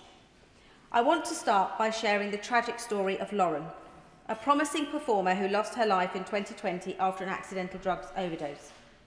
In November 2019, 2 separate safeguarding allegations were made about someone relating to the supply of Class A drugs to Lauren and her friend. That person was eligible for, and in my view should have been required to undergo, enhanced DBS clearance. But it seems the relevant information never made it to the disclosure and barring service. The teacher continued to work with the children and allegations of other inappropriate activities were later made. Sadly, Lauren had by now been exposed to drugs and become involved with someone who continued to supply her with them, and by August 2020 she had died. When I made inquiries, DBS could find no record of the organisation, so I could not establish if the teacher was registered or not, or even whether the organisation had obtained checks on any of their other staff. The Disclosure and Barring Service told me they have no jurisdiction over whether an employer or safeguarding lead should take action. Their role is only to record whether the legal duty to refer an incident has been met. They told me that any failure to investigate lay with the employer and whoever regulated the employer. But as there is no regulator for dance schools, I met another dead end. This raises 2 issues. Firstly, is it appropriate for someone who provides hands-on, unsupervised sport or dance activities without the expectation of an enhanced DBS check? Secondly, is there not a right for parents to know whether someone undertaking such work has clearance to work with children and vulnerable people? Would the Honourable Lady go away? Of course. Madam Deputy Speaker, first of all, can I commend the Honourable Lady from Mid Dorset and North Pole for bringing this forward. I spoke to her beforehand, very important subject, and she raises incredible issues. Does the Honourable Lady not agree that child safety must be paramount and government needs to clarify both paid and voluntary sector rules? For example, how often should screening be done? How often should mandatory child protection be carried out? Too much is left to best practice, which differs across all of the regions, and not enough is clear and unequivocal, and that the time has come to make obligations crystal clear. Thank you. I thank the Honourable Member from Strangford for his intervention. He's exactly right. There are assumptions being made around the country. I'm the mother of 4 children, and I assumed as I dropped my children off that everybody had to be DBS checked. The idea that that is not strictly the case fills me with dread. And having talked to the people from Gigi's campaign this afternoon about nursery safety, and I shared this with them, they were horrified. You know, clearly people working in an early years sector would have to have an enhanced DBS check, but they were concerned about other sectors too. I'm sure the Minister can understand that Lauren's grandfather Paul, who brought this case to my attention, and Lauren's parents remain concerned that if the coach had been reported to DBS at the time of the original allegations and potentially withdrawn from working with children, Lauren, who was described as a talented singer and dancer with the world at her feet, may not have been introduced to illegal drugs and could well have been continuing to enjoy a very bright future. Additionally, there seems to be no route for the public to report concerns. If the employer has not registered a member of staff, or an organisation has not been deemed to be undertaking regulated activities, which the council told me the dance school were not, there is no one to document the concerns and no register to check. Now, I welcome the DBS's new video launched before Christmas to support faith organisations with the legal duty to refer. The legal duty to refer requires organisations to notify the DBS when they remove a person from a regulated activity because they have harmed or may pose a risk of harm, but it doesn't protect those in the care of an individual that hasn't been registered by their employer in the first place. I also welcome the changes made in the Crime and Policing Bill, which will close the loophole for supervised staff, ensuring that they will be eligible for checks against the Children's Barred List. And I welcome the Minister's work to ensure that this happened earlier on last year. They are positive steps, but again, I would like to pose two questions. Firstly, would the government consider requiring employers and organisations to register their staff rather than just making them eligible, and require the police, local authority or regulator to record allegations made against the organisation where an individual is not registered? Secondly, has the government considered a simpler system? For example, where an individual applies for a card which can be searched by an employer, a parent or service user to confirm that an individual has been cleared to work with children or vulnerable people. The card could include a most recently updated date section on it. That way, details of past convictions do not necessarily need to be shared, but a timeline of when people have been deemed safe to be around vulnerable people could be. Will my honourable friend give way? Of course. I thank my honourable friend for giving way. She raises very good points on this. There are two issues I've always seen with DBS. The first one is, like an MOT, it's only as good as the date that it's issued, and people do not have to subscribe to the update service. Yeah. Would she agree with me that the updates should be mandatory? And secondly, that a DBS cannot be passed from one organisation to another. You have to have a fresh one every time, which seems an unnecessary waste of time. I think her card idea would probably solve this. Would she agree? I thank my honourable friend for his suggestions. He's absolutely right. I mean, you have to pay extra to be part of the update system. Why would anyone pay extra to put themselves under additional scrutiny? Why is that not something that is automatically there? The other option, which has been suggested by some, is the government could consider a right to ask, right to know process for family members, which would ensure that the public couldn't have free and easy access to information that could be risky, but if they actually had a concern, there was a route for them finding out. Because we simply were stonewalled every time we tried to find out whether this teacher had been registered and whether those allegations had been made. I want to turn to another situation which has come up on a number of occasions relating to people who are caring for family members. Currently, DBS checks have to be undertaken by an employer, a registered organisation or an umbrella organisation. This increases costs, adds delays and makes it more complex for families using direct payments for the care of disabled children and for those starting the journey of caring for an elderly relative. Laura contacted me about the direct payment she receives to fund the care of her son, noting that she cannot directly access DBS checks. She said, "My very vulnerable son, quadriplegic with cerebral palsy and profound multiple learning disabilities, has a team of 15 carers, none of whom have DBS checks." She says, why does the law not allow parents to carry out DBS checks on carers who are often working alone in their home? Another constituent, Sandra, is in a similar position, who said, "We did have a carer a few years ago who had been lone working with our daughter at night for over a year with a current DBS check. We had a call from Child Protection Services. The carer had tried to smother her own child. And they later discovered that the reason that the carer's other child lived with grandparents was because she tried to smother the older child, and they had been removed from her care. The man at the Child Protection Services said, well, it probably should have been on her DBS, but it wasn't.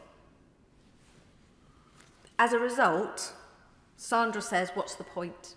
There's no reason for me to get DBS. It would not have protected my child. I was also contacted by Louise from another part of Dorset who approached me due to my dementia champion work. After her husband Richard was diagnosed with dementia, she decided to try and care for him at home. Her job meant that she went away for a few days at a time, and she felt the best option was to find a carer to stay in her home with Richard. My colleagues in Somerset may remember this story as it was in the local paper. Her experience led to her starting a campaign for Richard's Law, which I said that I would take up.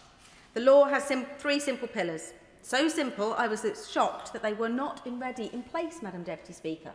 The three pillars. 1, mandatory registration of all care workers. 2, mandatory enhanced DBS checks, with all carers required to join the update service. And 3, mandatory nationally recognised training for care staff in first aid, medication compliance, manual handling, dementia awareness and safeguarding. I find it hard to believe you could be a carer without all of those things in place. Would the Honourable Lady give way? Of course. Thank you, Madam Deputy Speaker. I just wanted to, it puts me in mind of the fact that I recall another case in a village not far from where I live, where there was a cleaner who was systematically thieving from elderly and vulnerable residents. And this just went on for years, and that person, every time they got nearly caught or had been interviewed by the police, they just literally left their jobs and moved on. And this is exactly why we need to do something to make sure that the system is far better, because elderly and vulnerable people have absolutely no way of being absolutely certain that when they give somebody their card to go and get some money so that they can pay the carer, that something doesn't go desperately wrong and the rest of their money disappears. I thank my honourable friend for her intervention. Today, a headline in the Bournemouth Echo is another case of a carer who stole £125,000 from an elderly person. This is not a one-off. So, going back to Louise and Richard, she told me about a carer who was coming into her home and who she had trusted. The basic DBS check was all that she had.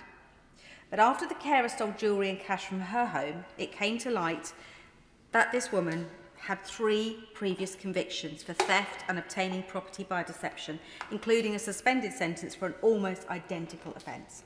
In her victim statement, Louise said, "I welcomed her into our home, believing she was there to help us through one of the hardest chapters of our lives. Instead, she exploited our vulnerability in the most callous way imaginable. The worst thing is that she stole was my trust. Her betrayal destroyed my ability to believe in the carers who were supposed to support us. I reached a breaking point where I could no longer allow outside help, and as a direct result, I had to make the heartbreaking decision to place my husband in residential care. This was never what I wanted for him. It has changed both of our lives immeasurably for the worst, and the weight of that decision forced upon me by her selfishness is something I carry every day." Sadly, Richard Woolham died on Boxing Day. Louise contacted me a few days later to tell me that I hadn't managed to get this debate out there while he was still with us. But it seems shocking to me that family carers who are already sacrificing so much are unable to access DBS checks on those coming into their homes, and that it is not an expectation that someone providing such personal care is not automatically required to have such checks and training.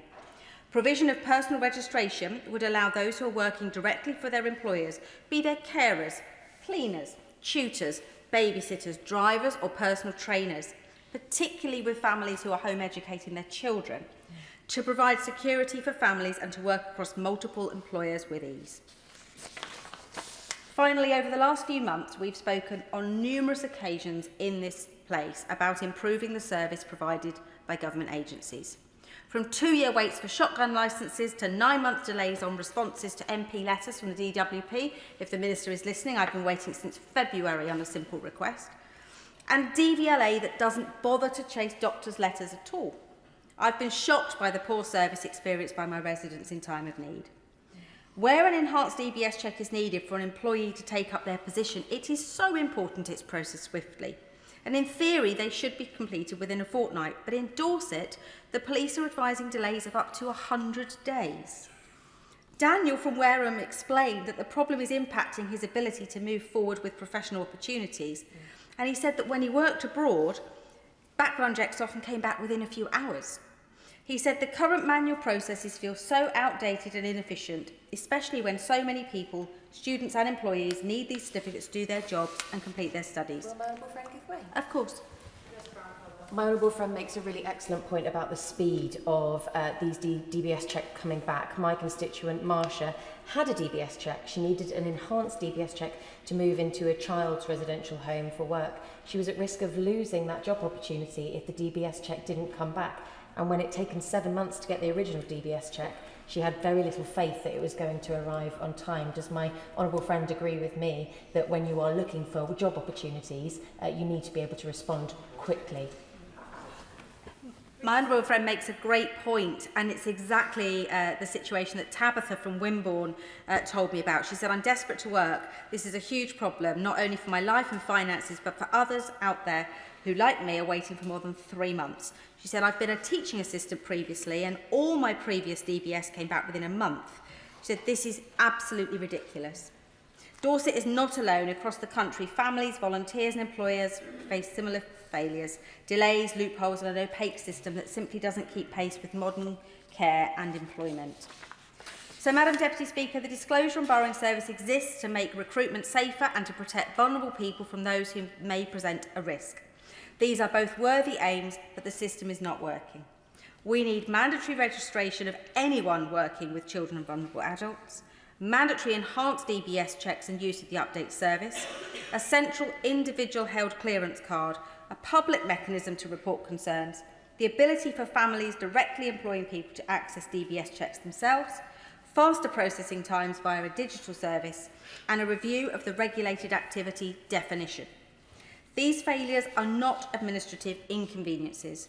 They are risks to life and safety, and they reduce productivity too. The people I've spoken to tonight have paid the price for a system that is too complex, too slow, and too optional. We owe it to them and to every family needing someone to support to build a DBS system worthy of the trust that people place in it. Thank you, Madam Deputy Speaker. And thank you very much to the Honourable Member for Mid Dorset and Northpool for securing this debate on an important issue. I am grateful to her and to all others who have contributed this evening. A good amount of ground has been covered, even in a relatively short time available, so I will answer various points that have been made. But I first ask the House's indulgence as to set out some factual background of the disclosure and borrowing system. The wider disclosure and borrowing regime is there to protect children and vulnerable adults through disclosure of relevant criminal records, helping employers to make informed recruitment decisions about the suitability of an individual for working with these groups. It does so through criminal record checks, basic standard enhanced and enhanced with check of the barred lists, with increasing criminal record information disclosed at each level. The roles and activities that are eligible for the higher level criminal records check are set out in legislation owned by the Home Office and the Ministry of Justice. And during the last reported year, the DBS issued a total of 7.2 million certificates. The regime also allows for barring by DBS of those who are considered to pose a risk, as has been covered. And if someone is barred, they cannot work in what is defined as regulated activity in our legislation. As has been identified, regulated activity and institutions that are regulated are two different things. And I want to make that completely clear. Examples of regulated activity include teaching, supervising children and providing health and personal care to children and adults. It doesn't matter whether it's voluntary or otherwise. Through these arrangements, DBS ensures that those it has barred cannot work in those roles and provide access to these vulnerable groups. DBS's most recent annual report states that there are 104,000 individuals on its children and adults barred lists. And I should note that the disclosure and barring regime is not, as the Honourable Gentleman pointing out, a vetting regime. It focuses on providing employers with information, whether around persons' criminal records, relevant police information or barred list status, which can support robust suitability decisions whilst allowing ex-offenders to get back into work and employment. As Parliament and the public would expect, the regime is kept under review to ensure it is effectively delivering on its key objectives. And I am always keen to hear around suggestions, especially those that the Honourable Lady has laid out that are based in, as my children would say, IRL, in real life with regard to our constituents. We are, for instance, bringing in changes to respond to the DBS-related recommendations from the ICSA inquiry. First, we have a measure in the Crime and Policing Bill which will prevent those on the barred list from working closely with children, even if in supervised roles, so if they are working alongside somebody who has a DBS. Currently, if a role involving teaching, instructing or supervising children is supervised by another member of staff, it is not considered to be regulated activity. Under the legislation, this means that an employer can ask for an enhanced DBS check only, which does not include the check of the barred list. This creates a risk that a barred list individual could work as a volunteer in a school or as an employee in a youth club and other settings if they are supervised. We agree with the inquiry that the risk this poses is too high, and we are changing the law accordingly. Secondly, we are enabling self-employed or personal employees to access higher level DBS checks if they work with children or vulnerable adults. And this will come into force this Wednesday. Completely coincidentally, but it is happening on Wednesday. Before we made this change, those such as private tutors or paid personal carers could only access a basic DBS check themselves, whilst their counterparts in settings such as schools or care homes would be expected to get the highest level of DBS check. I will give way. Thank you, Madam Deputy Speaker. I thank the Minister for what she says. Can I just ask that DBS checks should have a start date and a finish date on them, so that people who are not particularly worldly are very clear about the fact that this is the beginning and this is the end, and that when the end date comes, a new one's needed.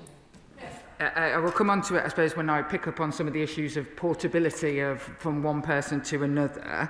But from Wednesday, those hiring personal carers for family, engaging private tutors, will have the same high level of check with the same level of information, including whether a person is barred by the DBS. Third, we have enabled the disclosure of, of an individual's barred list status on the International Child Protection Certificate. Go for it. I thank the Minister for giving way. I wonder if the Minister could clarify whether those individuals will have to go through some of these umbrella agencies who can charge a lot of money, so there's a cost differential for those individuals. No, it's a very, very good question, and actually there seems to be a bit of a discrepancy. I know in the Honourable Lady's case, when looking through different regulated systems to get people checked in her own area, she was found wanting. An individual family will be able to, or somebody who wants to employ a tutor or a carer who is on a self-employed basis, whether that's through direct payments, will be able to see the enhanced check and do the enhanced check themselves. So, without knowing it, I have to say, paying tribute to Richard and the campaign of his brilliant wife, Louise. She is absolutely on the money. Also, the right to ask being a fundamental part of that, so that actually parents have the power now, if your child is going, will from Wednesday, not now, if you give me 48 hours, if I was sending my child to a tutor, which I have done, like many people across the country have done, I would be able to ask if they had had an enhanced check and be able to have access, not necessarily to all the information, but we will be able to ask the employer as well, putting scrutiny on the employers to ensure that they are doing it, and parents will have that power. As I said, we have also understanding that child protection is international. The ICPC issued by the ACRO Criminal Records Office is used for individuals looking for work with children overseas, and we have changed the relevant legislation on the 18th of December, reducing the risk that an overseas employer unknowingly hires a barred person to work with children, thereby meeting the third of the inquiry's recommendations relating to disclosure of criminal records. Overall, our approach is underpinned by an unwavering commitment to safeguarding through the proportionate disclosure of criminal record and relevant information. It is, of course, important that we listen to and, where necessary, act upon any concerns raised by individuals or individual members of Parliament and sectors that interact with the regime. The Honourable Lady asked really some specific questions with regard to requirements. I will quickly give way. Thank you. Thank you, Madam Deputy Speaker. The Minister was referring to the fact that they'd be able to check somebody who had a problem on their DBS clearance if they were going to work abroad. Will that work in the reverse? So if, for example, somebody's trying to employ an au pair, from another country. I don't know whether you can even do that anymore, but whether they can be checked before they come in and work with one's children. I will get back to the Honourable Lady on the specifics of that. This is really specifically about people who are barred from working with children and ensuring that we have enhanced international knowledge sharing. To the cases that were raised by the Honourable Lady, like not knowing that somebody had already got all of these is a real failure in the system. The Honourable Lady specifically, and I want to give some attention to the issue of requirements that she calls for. The disclosure and barring system is a system that does one thing. It is not the regulator. It does not regulate services. It gives information to employers to ensure that people have the right information. The regulation of individual activities sits with the departments and the institutions around this. So in healthcare, in residential settings, they would have certain rules. In the Department for Education, variously, they have different rules. It is we have to be very mindful, I think, that when we look at regulation, and certainly this has been the case in the work we are undertaking with the duty to report any cases of sexual abuse amongst children, is that making sure that you don't make a regulation so no one can ever start any sort of group, but that you have safeguards in place. But the regulation on requirements sits with the individual bodies within that, not with the DBS itself to say whether that should be. But I am absolutely open to those conversations about what should be and shouldn't be regulated in which way with regard to safeguarding. But I go back to the point where I started, is that regulated activity, and she asks for clarity to be written into guidance, and I will absolutely take that away, because regulated activity is activity where you are working with children and vulnerable adults.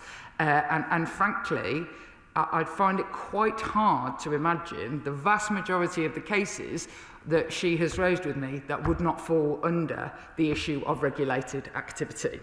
But I absolutely want to take that away. I also want to, before I finish, pay tribute to the case of Lauren that was raised, and the heartbreaking case, and I speak from experience of somebody who knows what drug addiction can do and what it costs families, to say that absolutely, in this circumstance now, I would consider that to have been, I don't know the full details, to have been regulated activity. If you are teaching children, then you are operating under regulated activity.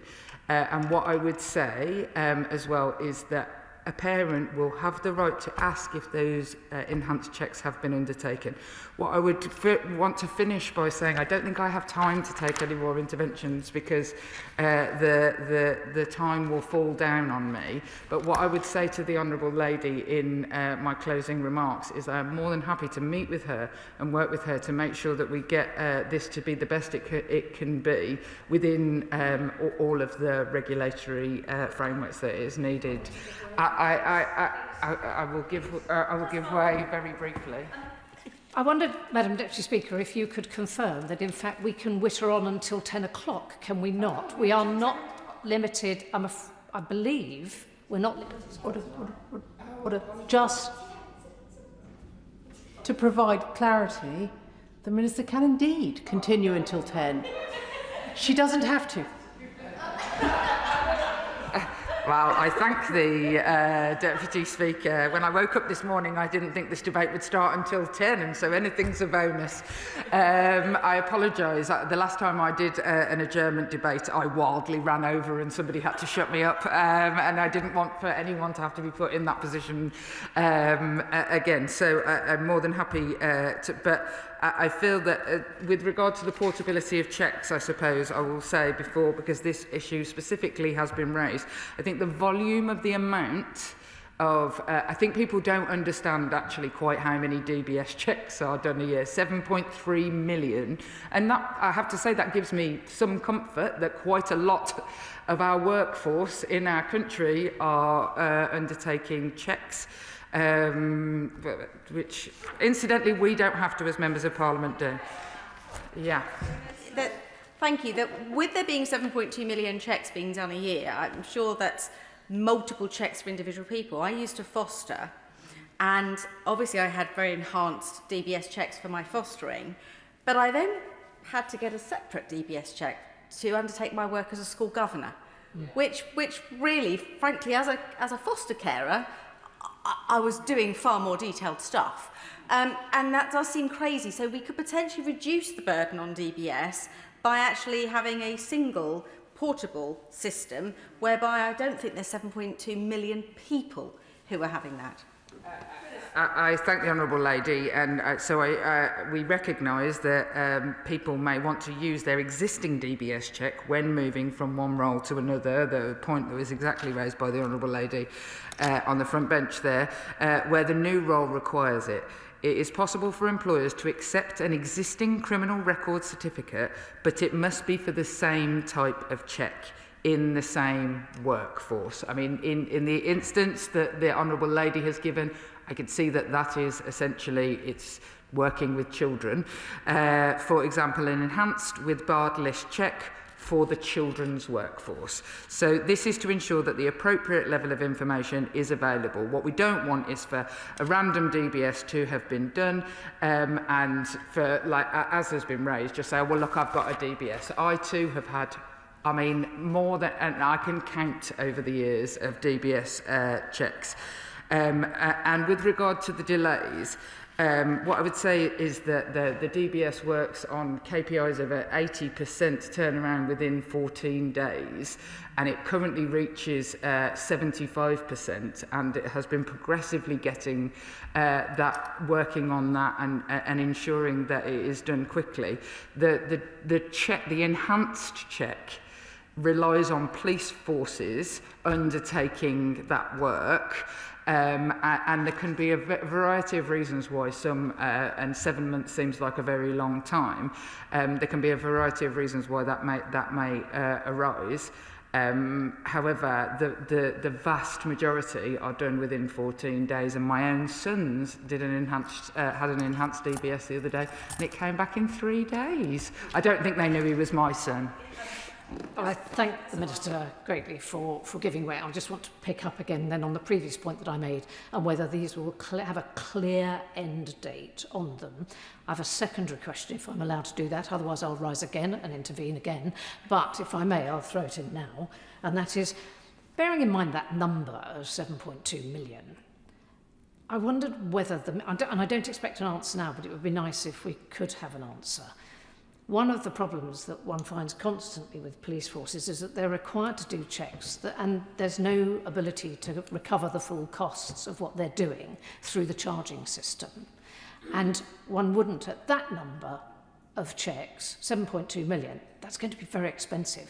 Do we know the cost of a single DBS check? Absolutely, we understand. And just to be clear, is that police forces are paid through the DBS system to undertake the checks.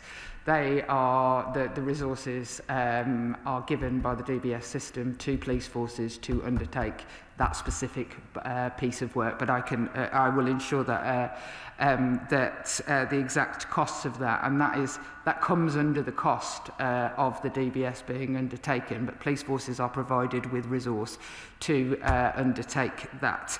And with regard to I think that the issue over exactly how long a DBS lasts for there's no one simple answer in this regard, but actually the system whereby and we should encourage more people to be part of the updating system and the checking system.